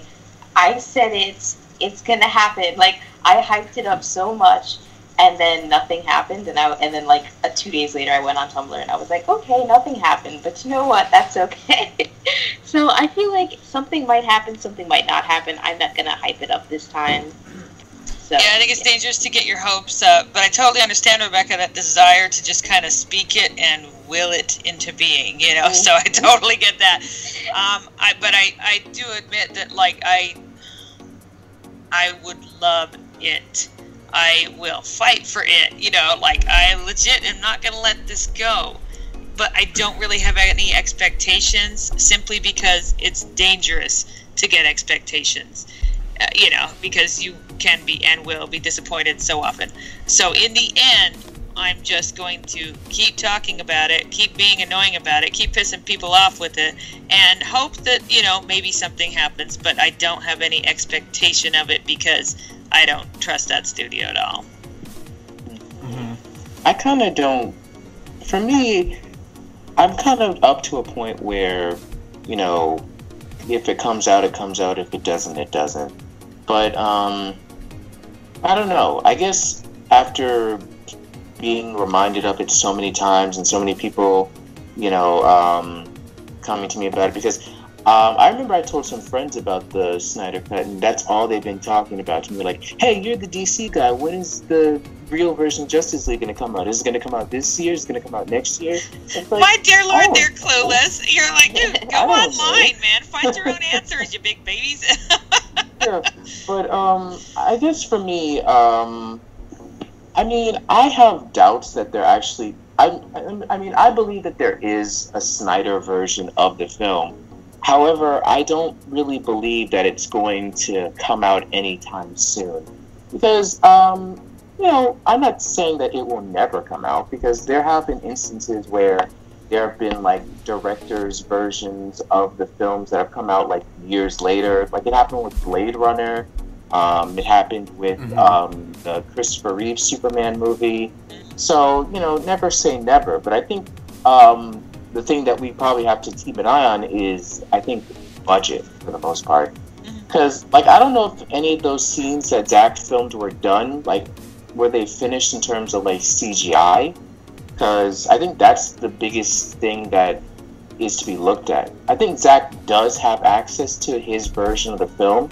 It's just having the budget to do the rest of the CGI and finish it off. That is, you know, the main thing to look at. So I think Warner Brothers are just... Well, Warner Brothers owns it. Sorry, and so even if Zach had the budget, he can't finish it without... They're saying they're okay, yeah. You know, yeah. And I think the general consensus is that there is a mostly completed, put together version that is Zach's. That was the preliminary one he showed them. That probably still needs some tweaking and finishing on special effects. So you're right. But in the end, the big question for me is always, you've got this giant studio, and they're all about the money. They've proven that. And they're all about their image. They've proven that. So the bottom line here is we either will never get it until they are gone, and it could be, you know, 15, 20 years from now, because they flat out will never admit that they made a mistake, because that is, you know, impossible for them to admit and to actually admit, you know, to show that kind of I don't know, that kind of failure. Or the money means so much to them that they will actually go ahead and do that so that they can get the money. And the bottom line is, I just don't know where they are, because I don't know them personally, and I don't know what kind of choice they will make. They can either sell out for the money, again, because that's what they always do, or they can clam up and flatly refuse to admit that they majorly, completely, and totally screwed up. And I don't know which way they'll go. So it's just a matter of a waiting game to see what cracks or what doesn't, you know. I mean, I think there's two things happening here. I think that there's basically what you're saying, that like there's the publicity end and there's the money end, and on the money end, there's no negative attribute, in my opinion, to finishing and releasing the Snyder Cut. I think it will make much more money than it costs to finish. Yes. I think they've probably already run those numbers and been like, well, but here's the thing. On the publicity end, it's a little hairy. On the publicity end, they are undermining a product that they put out in the first place. That's going to be something that's really hard to convince people to do. And on the other end, if they announced this at Comic-Con, the resulting roar of publicity that would come out, it'd be huge, would probably overshadow a lot of the projects that they want more noise on. And that's why I think that's why I think it's not going to happen. That's why I'm really skeptical, because I think that they don't want to overshadow Shazam, they don't want to overshadow Aquaman, and they don't want to overshadow Wonder Woman. And I think that the Snyder Cut has the ability to do that, not because of Zack, but because of the fury that Zack kicks up in publicity wise, like the way that the way that all the headlines will be about Zack, all the headlines will be about the Snyder Cut, and they won't see anything to promote the projects that they're currently working on, and nobody wants that at Warner Brothers. And that's my perspective. I'm thinking that, like, agree with that. They can run the numbers, and it checks out. They will make money on that project, but publicity wise, I think it could be disastrous. I think it could be a really dangerous thing to do at this point in time. I think that it's an announcement that could wait. It's an announcement that could wait for a moment in which they don't have much going on, and they need the noise, and they need to be in the news.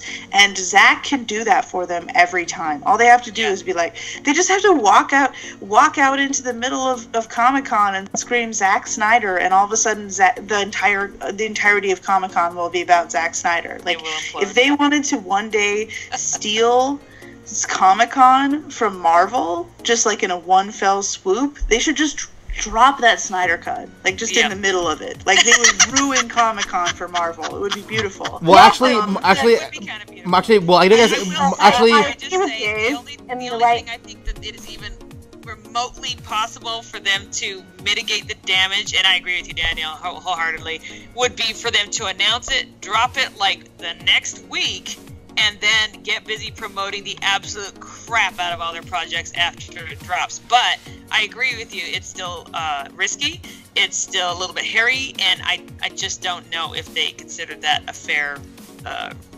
risk, that they want to take, because they don't. We also may be waiting for people to retire.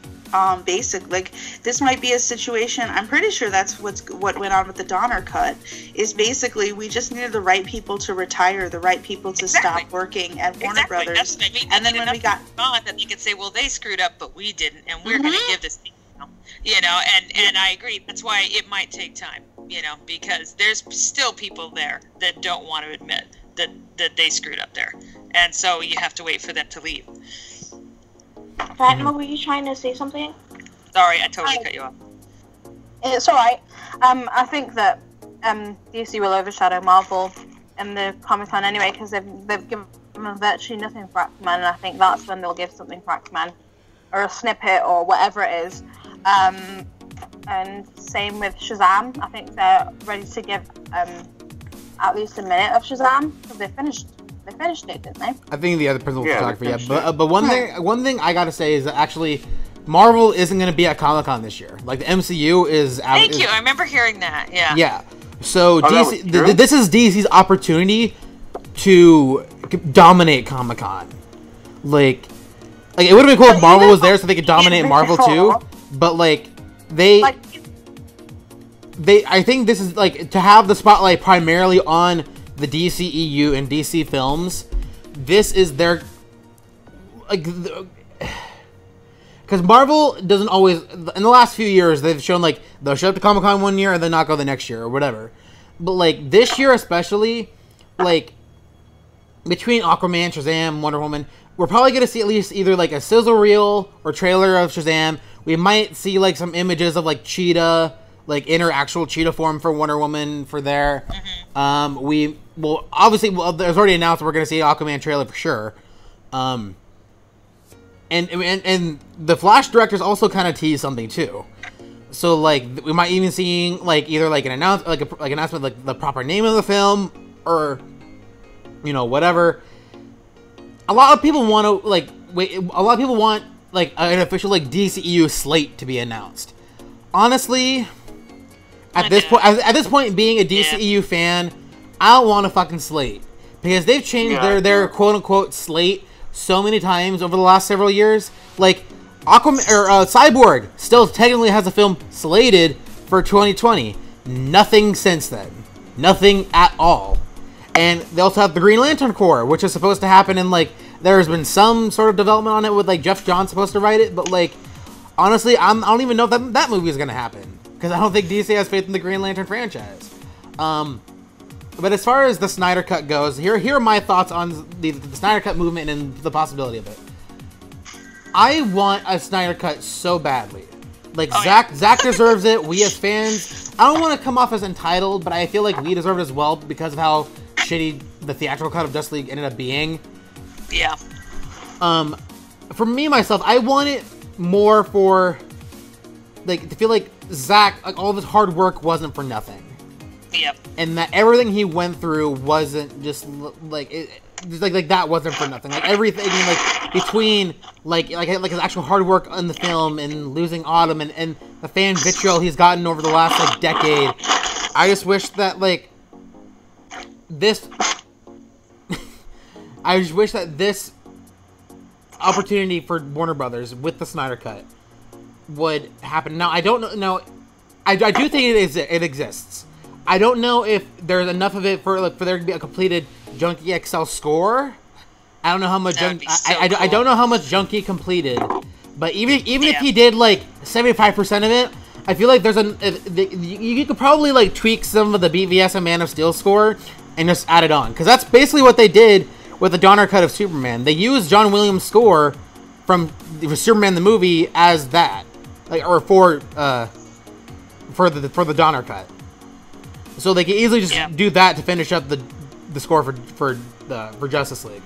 Mm-hmm. Now, the possibility of them announcing it, I personally don't know if WB is gonna announce it.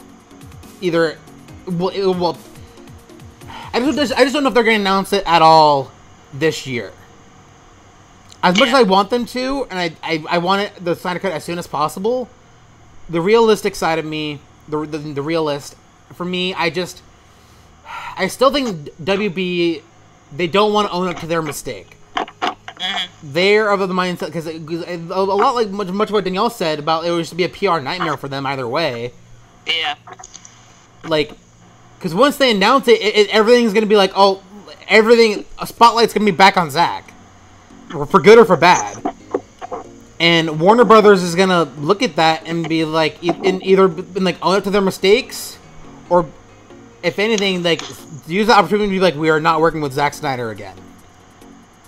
So for me, I don't. They definitely want to give the impression that, like, he has nothing to do with them and that he's not working for them, which is total bullshit, because he's definitely a producer on their slate for like a number of these movies. Like, their need to distance is very silly, but like, it's definitely there. It's definitely like a tangible need. Yeah, they frustrate me because they work so hard on towing the line and trying to not, really, I don't know, say anything or do anything, and just kind of toe the line and figure that everybody will be happy with that. And it's like, there comes a time when you just have to go, you know what, this is how we do things, and this is what we're doing.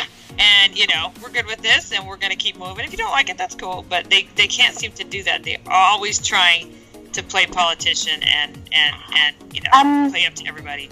I think now is a bad time for them to drop a Snyder Cut. Like, I agree with Danielle, because they do kind of have, if you will, baby projects right now.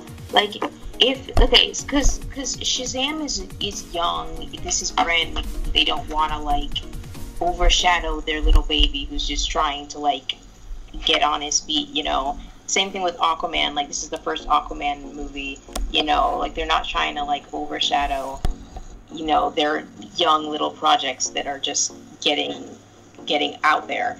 I think they can drop it before Wonder Woman, because Wonder Woman already has traction. Like, they don't have to try and, like, bolster her. Exactly, On her. Yeah. Like, she's already a thing, you know? So for, like, the young projects, I understand they don't want to, like, drop it before those, because, like, you don't want to take the attention away from the little children, you know?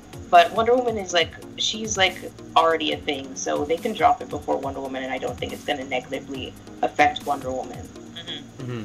Well, honestly, I think the best time to have done it would have been on the anniversary of Batman v Superman, in my honest opinion. Because that's what I thought it was going to happen. Like, I mean, I didn't think it was going to happen, but I think that would have been in my opinion, the best time to do it, because there's still a ton of time between then and Aquaman. There's no DCEU films prior to that, because after Aquaman, there's going to be a lot more DCEU films. So, like, no matter when they announce it or when they put it out now, it's going to take some amount of spotlight away from whatever the next DCEU movie is. At least for that period of time. So I think the best time would have been like however many months ago that was, like just over 3 months ago. Yeah, I was thinking the same. And especially that would have been such a nice, like, almost like nod to Zack, like, hey, like at least, like, the new regime, like, respects your work and, like, respects the fact that, hey, like, your film from 2 years ago was still impactful. So here's your vision of that, like, your vision for the rest of that franchise.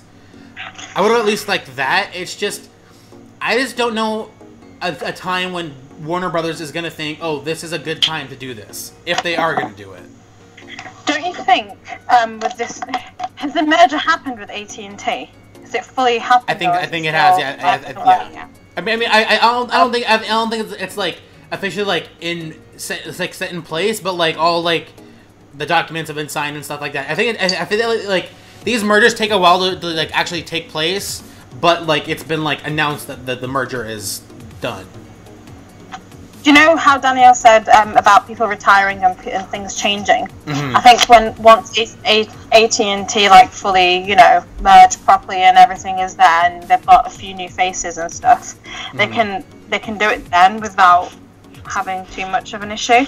Like I said it from the get-go, that I really don't think this Comic-Con would be great for them to announce a Snyder Cut. Yeah. There's no way that I think they'll do that on all levels. I mean, it would be nice if they did, but I'd be really sad for Aquaman, because I am also excited for Aquaman. And despite, you know, Zachary Levi, I am excited for Shazam as well. Like, and I'm sure Wonder Woman's going to be great because, you know, it's Wonder Woman, but yeah, honestly, I don't.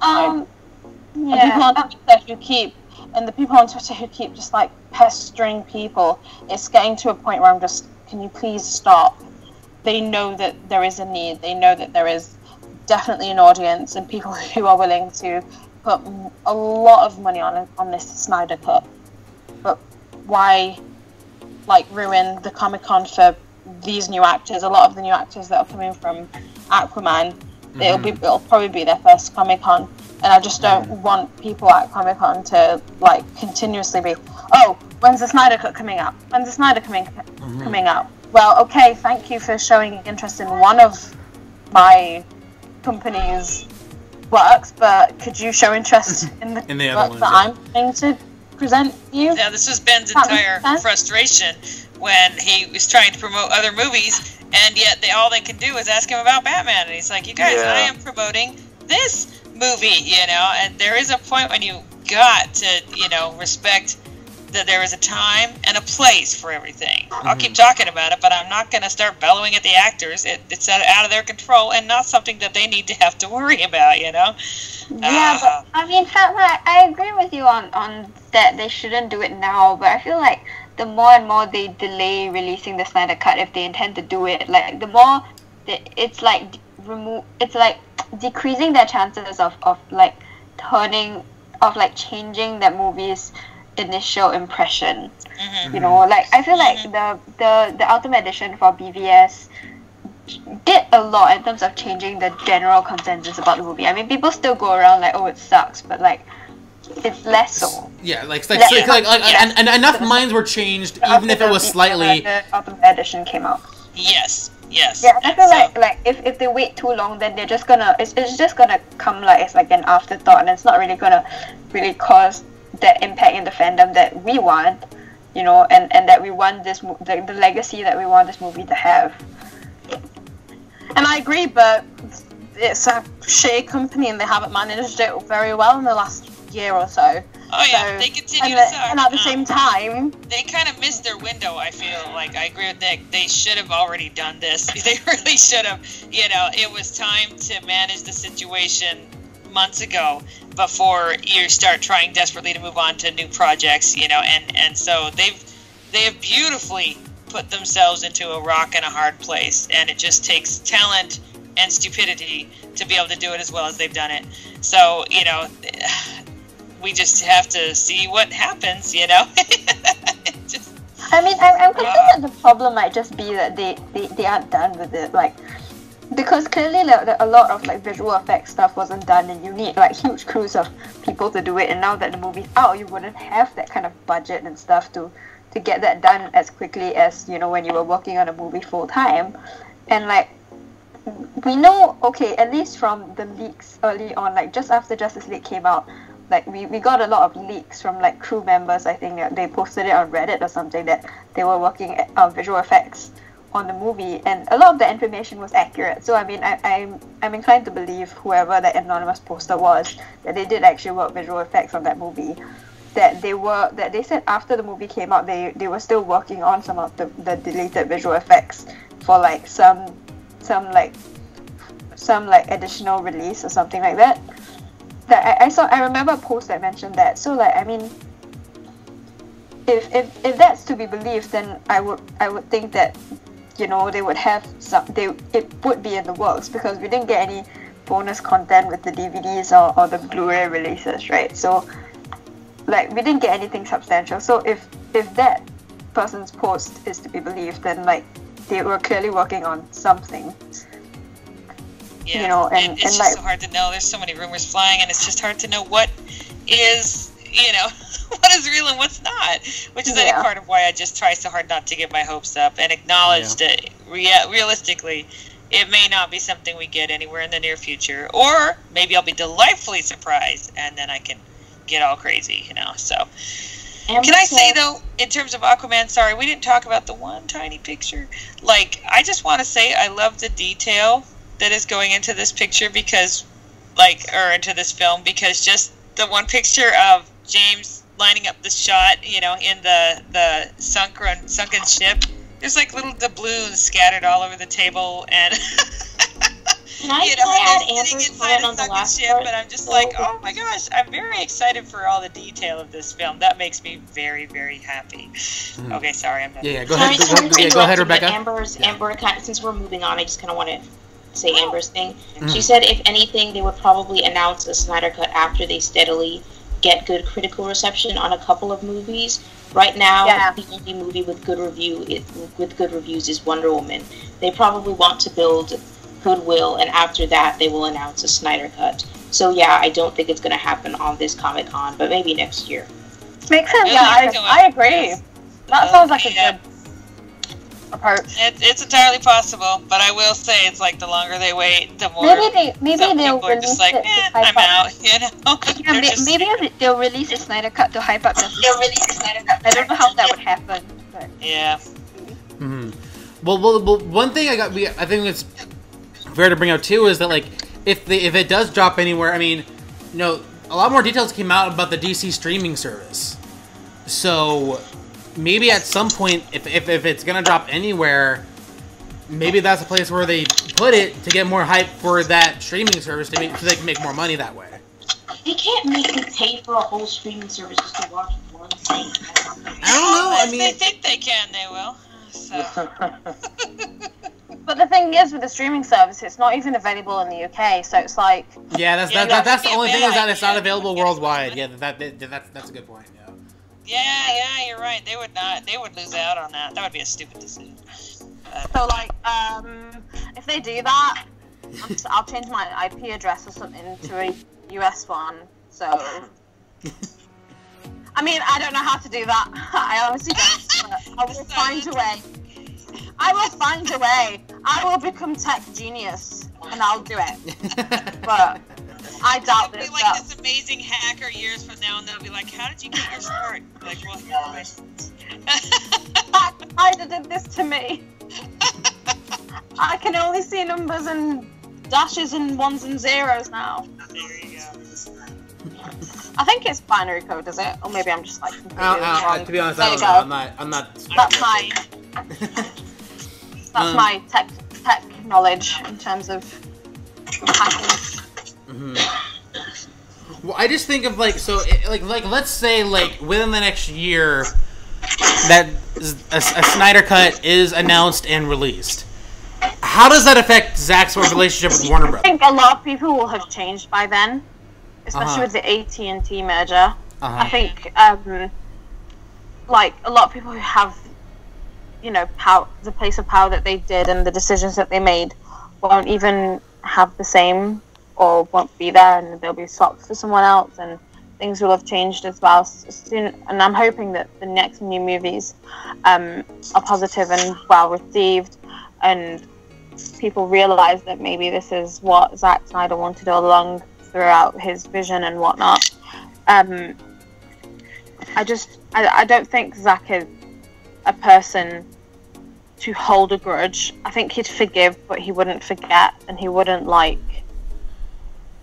I don't know. I don't think it's his personality type or the type of person he is. He's such a soft and gentle person that he isn't hateful or snaky, even if they do release it and they want him to come back for Man of Steel 2, because that's another movie that people are really interested in seeing as well. And I just don't think he's that type of person. I just think he'll be more careful and he'll be more wary of what's happening, and he wouldn't fully trust or like, you know, I don't know, maybe he'd change the way his relationship would be like with the studio, if that makes sense. Or like he wouldn't go in without certain guarantees about like not. Yeah, like contracts or something like that. Yeah, I just don't think he's, you know. I think he's a softie, and I love him.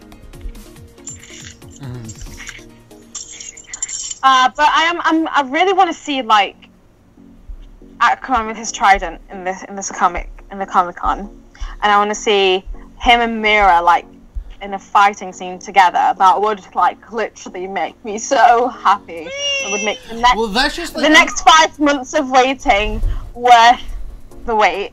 And I want to see he's Patrick Wilson, right? Yeah. Or on. Sorry. I'm so excited. Can I just say, like, you ladies, one of you guys pointed out the fact that the picture of Arthur and Mira on land, you know, she's looking at the map, she's got a bag and there's like little roses poking out of it, and that like got me so excited because that is the cutest darn thing. I'm like, what is she, like, collecting flowers that aren't underwater? Like, you know, I love that little detail, so that got me even more excited. I'm really, really hoping that, I don't know. I think I'll like it. I just really hope everybody else does. But I also agree that there's a certain bias towards WB, and people don't really want to let go of it. And I don't know. I worry that they're fighting a losing battle for the rest of this universe. You know, that they will always be viewed as, you know, lackluster. The lesser. Yeah, you know, no matter what they do. And, you know, I don't know. I'm in a bitter place. Amber's saying that was me. I don't know. I missed that too. Yeah, I don't know the context. Sorry, Amber. It was about the flowers. Oh yeah, Amber said yeah. Okay, yeah. And thank you, because okay, never mind. So that got me delighted, excited, and I loved it so much. So thank you. I hadn't noticed that. Well, so like looking at that picture of them like out on land, like makes me wonder like, what is the plot of this movie? Because I imagine like Aquaman comes to blows with Orm at some point, but like, and Black Manta plays a role obviously, but like, because remember that like because they're filming part of that where they're being chased on like the rooftops of wherever that location is, like, That's like honestly one nice thing I can say about the marketing so far is that like I still have no idea what the movie's about, like at all. Yeah. No, but my question is, right, my horrible, painful question is it going to tie in with Zack Snyder's version or the Justice League that we got? In terms of, like... James would never tie it in with that Heaven Justice only League. knows. You know, this is the problem. You know, we don't know, like, I feel like we got, like, there were... I think, like, the general beats were kept the same in Justice League, but, like, obviously stuff like Aquaman, the kind of conversation that he had with Mira, the kind of relationship that he had with the other Atlanteans was changed in a big way in Justice League. Mm-hmm. Like, based on what we were promised from, like, the earlier trailers, what they told us about what Aquaman was going to be, they were going to go a lot more into, like, his heritage, about his relationship with the other Atlanteans. Very early on, they were going to go into that in Justice League, but then they ended up not doing that. So what, are they going to, like, repeat that? They're going to, like, clarify what Justice League deleted? Or are they gonna just skip over and assume that we know stuff that we never got to see?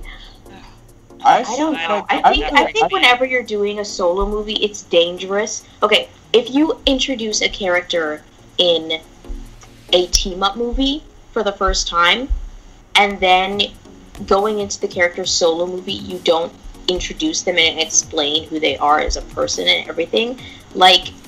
that is dangerous. Like, if you're doing a solo movie for somebody who was first introduced in a team-up movie, you have to give that person's background. You can't just be like, okay, we've already done this, let's ignore. It's like, no. Like, I mean, if the Flash movie doesn't start with his backstory, even though we already kind of got his backstory in Justice League, if it doesn't start with his backstory, like...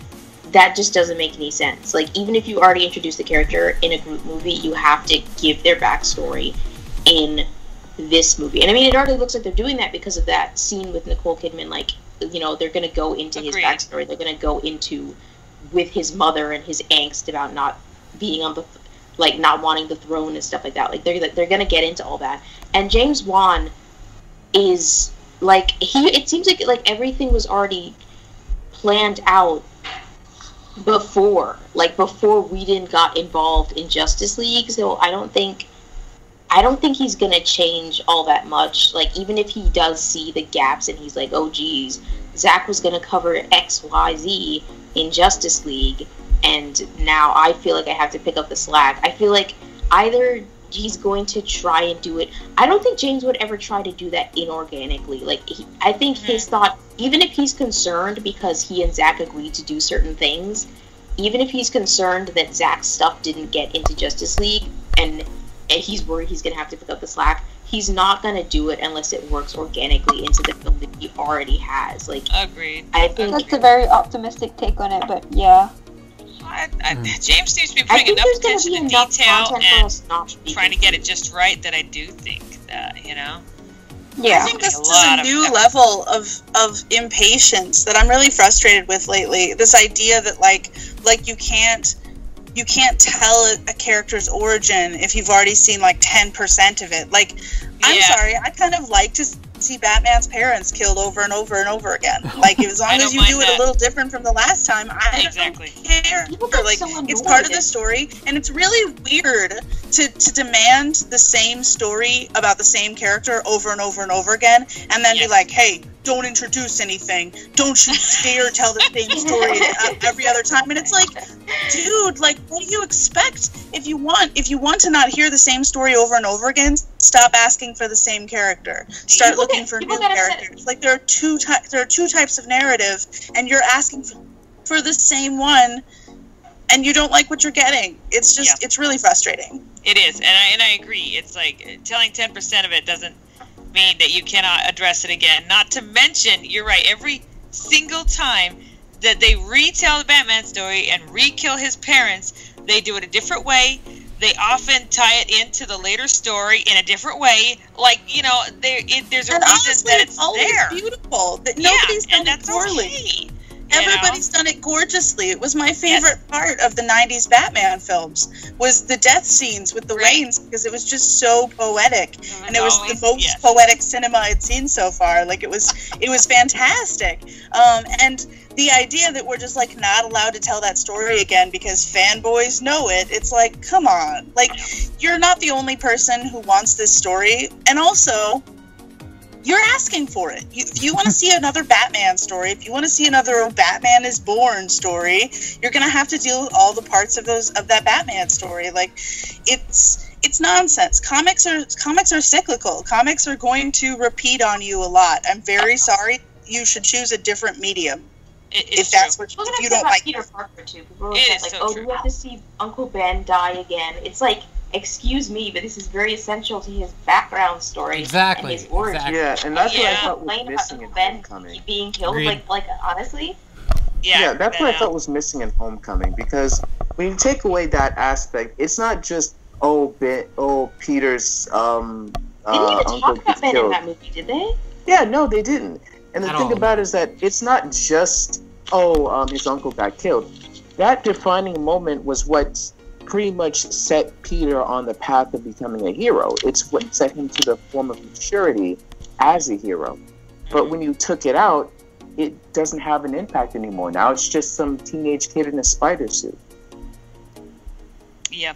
And I feel like there's almost a fear of addressing that because it was really well done in the Sam Raimi version, and so they don't really want to mess with that again. You know, and again, you're right. I can see and sympathize with that. That's understandable because you shouldn't just completely skip it. You know, that's just. I mean, it's be a little brave. Be a little brave.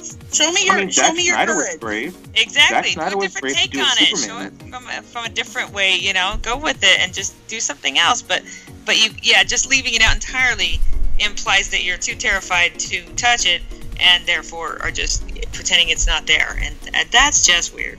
Well, here's my thing about that, like the whole like origin story. People like to do that when they talk about the Sam Raimi Spider-Man films, and they talk about Man of Steel. They're like, ooh, like feelings are lame. Like, oh, Peter crying over losing a loved one is lame. Peter crying, like every time Peter gets emotional and starts crying, they make the joke about Spidey tears or whatever. It's like, excuse me, but this is a young man feeling strong emotions, okay? Mourning, doing whatever it is that he needs to do to get through this emotionally, and you're gonna make fun of him for that. Yeah. I mean, it's just like straight up, don't be cowards. Come on, like revisit the material, prove to me that you have the chops to make your interpretation more interesting than the last one. You know, show me that you're creative. Don't show me that you can show off or whatever. You know what I mean? Exactly. Like take something as that's been done so well and show me something unique. Don't just skip over it and then give me your stupid crack movie and then say it's better because you eliminated like the part that resonated most with people in a previous version, because we all know that you can never hope to top it, and that's the reason why you're avoiding it. That's like a thing, isn't it? Like the whole like, oh, we took out that thing, so it's better now. It's like they took out everything that made the DCEU great in Justice League, and they acted like, oh, this is better. It's better now. They fixed it. Franchise. I liked Spider-Man Homecoming a lot. I enjoyed that movie, but they took out the Uncle Ben stuff completely. It's like, you're just gonna ignore this. You're just gonna pretend it didn't happen or whatever. Yeah, well, that's my issue with the whole thing. Is that like, well, here's when they said they weren't gonna retread the Uncle Ben storyline in Homecoming. At the time when that first announced, I'm like, okay, like, they did it in The Amazing Spider-Man, they did it in Sam Raimi's Spider-Man 2 times, like, okay, like, we can move on past it. But after seeing Homecoming, that lack of addressing Uncle Ben's death, to me, like, it was so obvious that, like, this movie is missing that heart. It's missing that important aspect of the Spider-Man character. Because it feels like, oh, he's just happy and chipper all the time. Like, he's a happy little teenager making, pop culture references every 5 fucking seconds. Like, don't you guys love this? This is the Spider-Man you wanted. Here he is in the MCU. Like, I just felt like so much of the character was, like, missing because of that one important detail of his origin. And, like, this comes from someone who's like, hey, like, we've seen the origin twice. Okay, whatever. Like, we can go without it. I realized, to me, I think that origin for the character is so necessary to Spider-Man. Like, in the same way that I think that the Wayne death is important to Batman, and especially, like, looking at the way it was done in Batman v Superman, showing him the importance of how, like, he still has PTSD. Like, hey, his parents were literally killed in front of him. Like, and that would damage anyone. I don't care who the fuck you are. Like, I don't care if we've seen it a billion times. Like, this is a new interpretation of the character. It's going to be done differently. Like, yes, we've seen it done on Gotham. We've seen it done in the Nolan films. We see it done in the 90s versions. Like, yes, we've seen it done so many times. But in this specific version, in the DCEU, they've placed so much importance on Bruce's being there, seeing his mother shot, his father shot, the last words of his father being Martha. That playing so much importance to the story of the film, and it's people's like, oh, we're so tired of seeing it, and then it turns into the whole thing of like, well, it's like, but it's beautiful, guys. And you're missing so much. It's this irrational thing about, like, people want to get straight to the stuff that they prefer. They want to get to the violence. They want to get to the avenging and everything. And they don't realize that when you take the supporting stuff, the emotional supporting stuff out of there, you don't care about the violence. You don't care about the avenging. You don't care about justice when it's in the absence of something that matters. And that's the thing, is when you take Uncle Ben out of Spider-Man, you take out all of everything that makes Peter really, really emotionally resonant. Everything that makes all of that violence worth it, all of that violence justified. You understand where his need for justice comes from. And that's so important. And there are so many short-sighted people out there who are sitting around being like, why can't Spider-Man just get straight to punching things? Like, we had the same question with Superman, which is just like, why hasn't Superman ever hit anything? And, like, I agree. I think that the idea that, like, we had, like, you know, every cinematic Superman just kind of like not like avoiding causing any damage, except for a guy was in a bar. Problem. But then, like, yeah, but then you actually give him realistic damage, and you give that damage emotional weight, and you show what that damage actually looks like, and people are outraged because they're made to care. And it's like they don't know what they want, and when they get what they want, it's not what they wanted. It's just it's infuriating. Every single time I think about it, I just, like, if you don't have any idea how narrative works, if you don't have any idea why you're feeling what you're feeling, I don't think you're in a good place to critique these films. And I think everybody has decided that they are, like, equally ready to critique these films. And it's like, you haven't even examined your feelings yet. And you want to tell filmmakers how to do their job. My thing is that with Spider-Man Homecoming, they didn't even have to do the origin. They didn't have to show Uncle Ben. They didn't have to cast anybody to be Uncle Ben. All they have to do is acknowledge that there was somebody in Peter and May's life called Ben, and, you know, like, have them just have that be a reality in their lives as characters, you know? Like, you don't even have to show Uncle Ben at all. All you have to do is acknowledge that there is a member of this family who's no longer here, you know? Yep. Amber says the thing about Homecoming is that they stole a lot of elements from Miles Morales and gave them to Peter, which is one of the shittiest things MCU could ever do. Oh yeah, they did do that. I forgot. Yeah. Well, again, like, our thoughts on Homecoming can be saved for Bitter Geeks, but yeah, so just like... and also, if you guys aren't listening to Bitter Geeks podcast, our first episode's up where we tear Thor Ragnarok to shreds, so definitely check that out. I missed out on that one. Shameless plug. Our next one, just in case I forget to mention it before we close off here, which, I mean, we can still talk a lot of, like, I just want to have this plug. Our next episode is more than likely going to be our Last Jedi discussion, which has been boiling for over 6 months now. Yeah. That's so good, because I literally sat down to do this podcast today, and I was like, I can't think about anything but how angry I am about Star Wars. I don't know how I can do this. So I need that podcast. Well, and it's funny because, like, I know with this little topic, but just to kind of like preface our, like, the Last Jedi discussion, I've actually been rewatching The Last Jedi because it just came on Netflix. It's gonna be one hell of a discussion because I still like the movie a lot. I mean, I'll agree with a lot of the issues you guys have, but I liked it. I did. Like, sue me.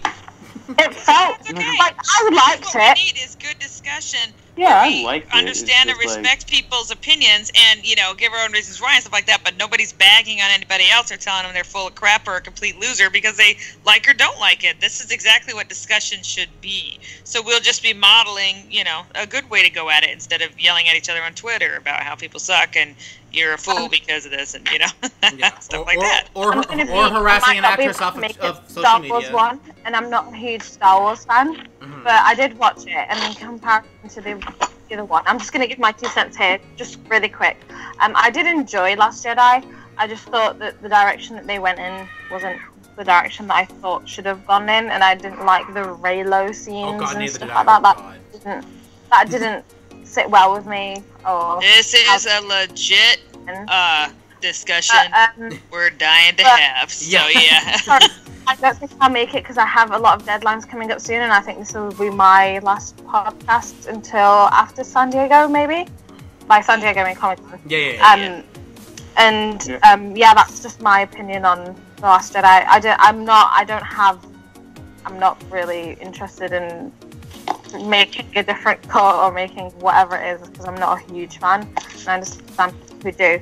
But yeah, it was meh at best. I feel the same way. I'm not a Star Wars fan. I watched every single Star Wars because it seemed like something that somebody should do, especially if they're into geek culture. I was like, guess I better watch all the Star Wars movies, and I'm not a fan of them. And to be honest, the only ones that I have fondness for are the sequels, and not because of the plot. Kind of because of the plot. I mean, you can't have characters unless there's plots for them to move through. But because of the characters, basically. So I am not invested in Star Wars. I'm only invested in the sequels because of the characters.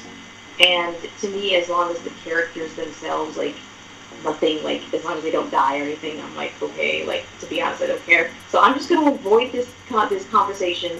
I'm not going to be in the discussion, so don't wait for me because I don't want it, because I already argued with one of my friends about this movie, and so I'm done. Don't call me. Don't. Okay. And then I've been here's a contrasting viewpoint.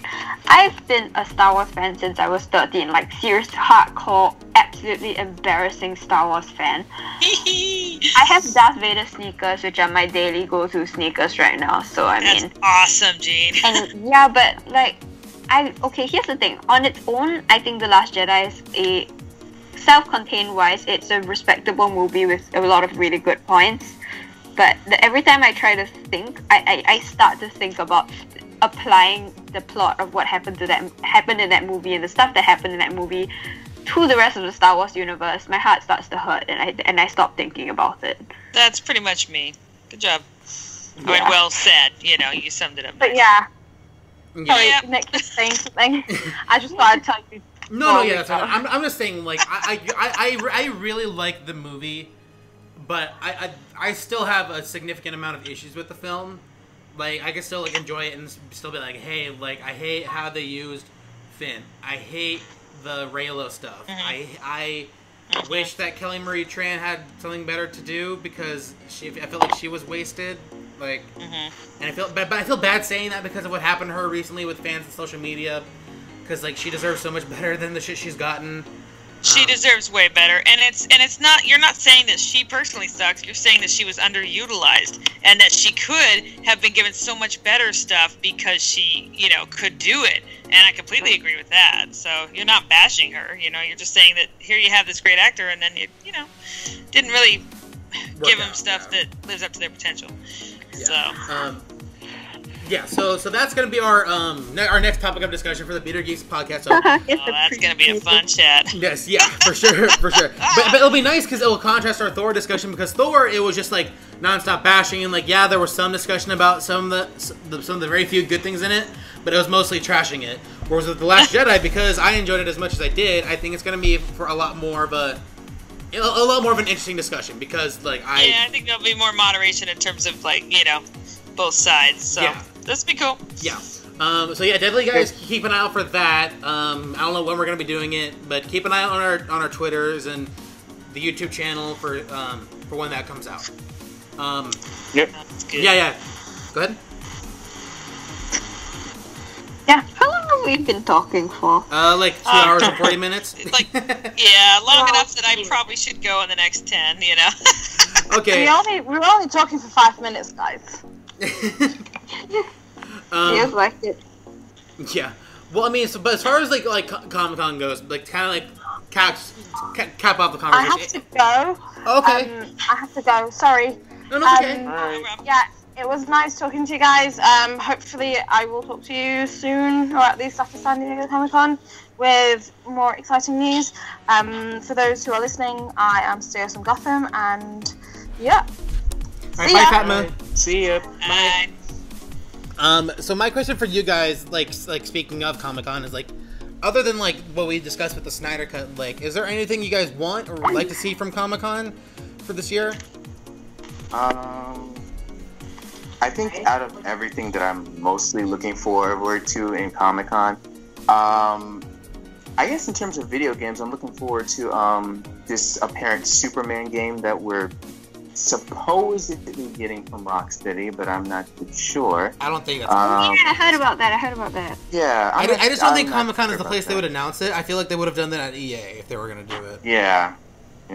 But I think other than that, I'm mostly looking forward, like, the only thing I'm looking forward to from what we've talked about in this discussion, I'm kind of looking the most forward to Shazam. Really? Because, out of everything, it's actually Shazam that I'm looking the most forward to.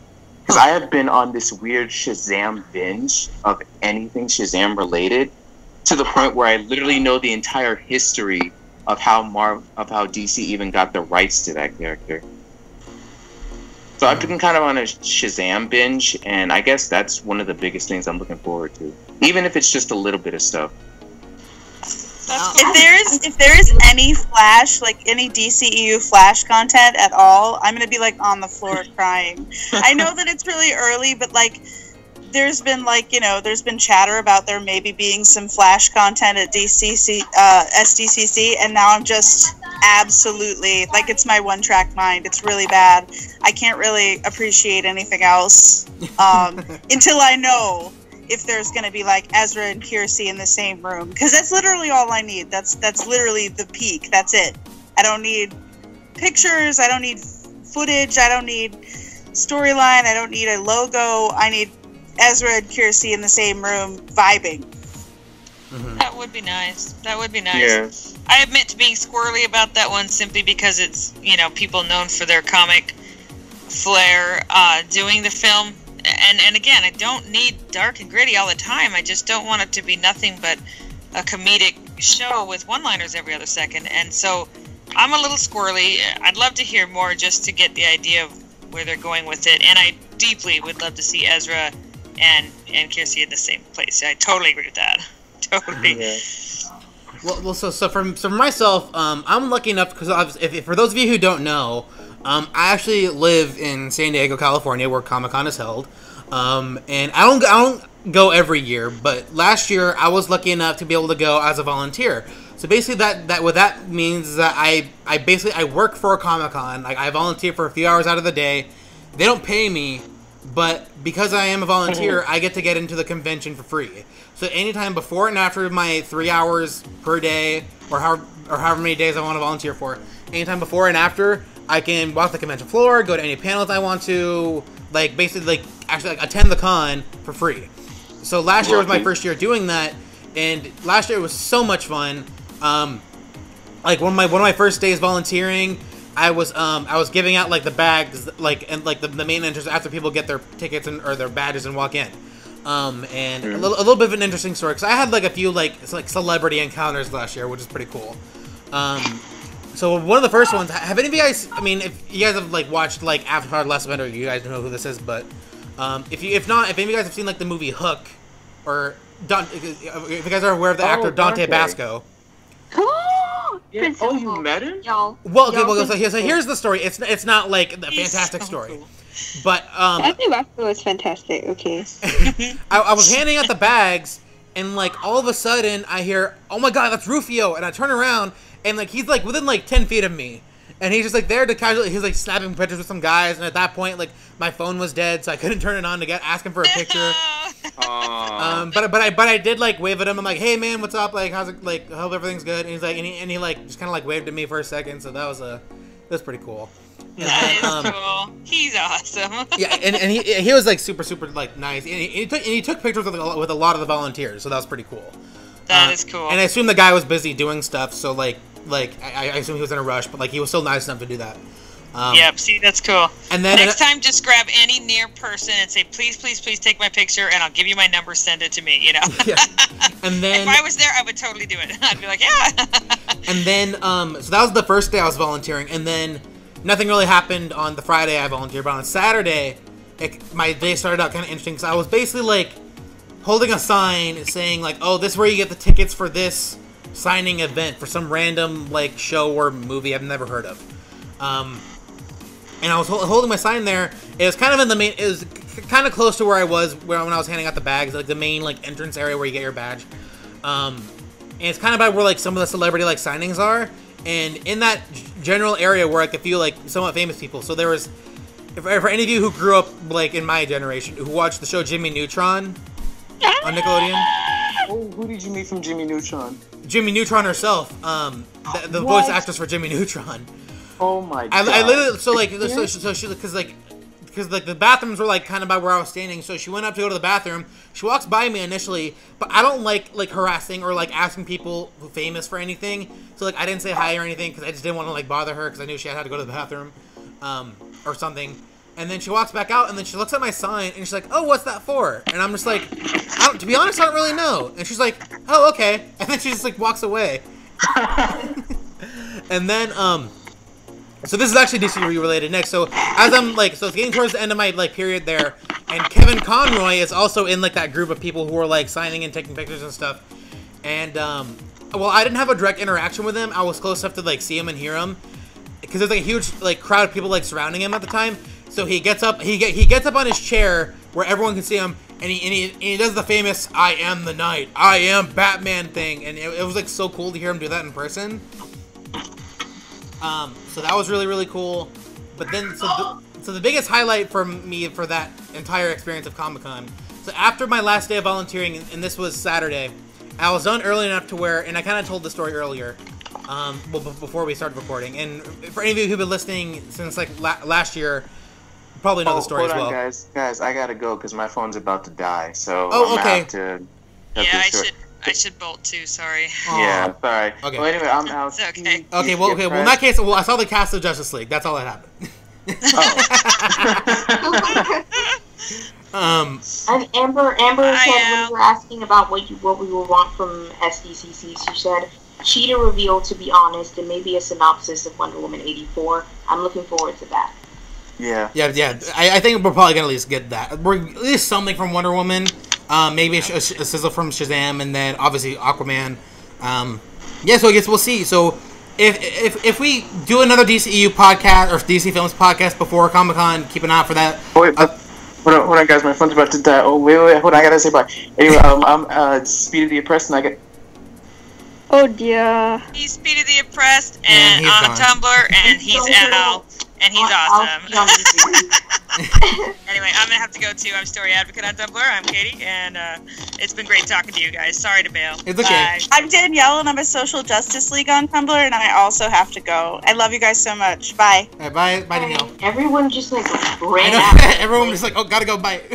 Oh no, they're superheroes. That's why they're all part of like a superhero team, and something bad happens, so they all have to leave at the same time. Oh no, so we're just There's no proof of that. There's absolutely no proof of that, and I don't look like any superhero you know. Bye. Well, to be honest, we don't even know what you look like, Katie, so you have that going for you. Amber says we are the sidekicks. Yeah. Oh no, we're the oblivious sidekicks. That's the saddest part. I mean, was there anything else you guys wanted to say before we all head out? I have nothing to say. Okay. So on that note, if you guys want to go ahead and tell everyone where they can find you guys online. Oh, okay. Hi, I'm Badgeactivity on Tumblr. You can find me there. I'm Rebecca, and I'm Endeavor Network on Tumblr. And then, of course, you guys can find me here at YouTube at Nerdy Nick, True Man of Steel on Tumblr and Twitter. Also look me up on Vero. I'm there. I post from time to time, so look me up by my name, Nick Crocker. I mean, that's also my name on Twitter, but my handle's at True Man of Steel. Thank you guys for listening, and thank you guys, whoever's left of here, Gene and Rebecca. Thank you guys so much, and I'll also thank you to Danielle, Fatima, Katie, Al. It was I thought it was a really fun conversation. And for those of you listening, thank you so much. I know everything kind of just ended abruptly, but thank you guys seriously for listening. If you haven't listened to our Bitter Geeks podcast, that's up on my YouTube channel. All we do is tear apart Thor Ragnarok. All of our DC Films podcasts are up there. Follow us on Twitter, and which is at DC Films Podcast. You guys obviously follow us on our various Twitters and Tumblrs and YouTube and all that. Thank you guys for listening, and until next time, have a good one.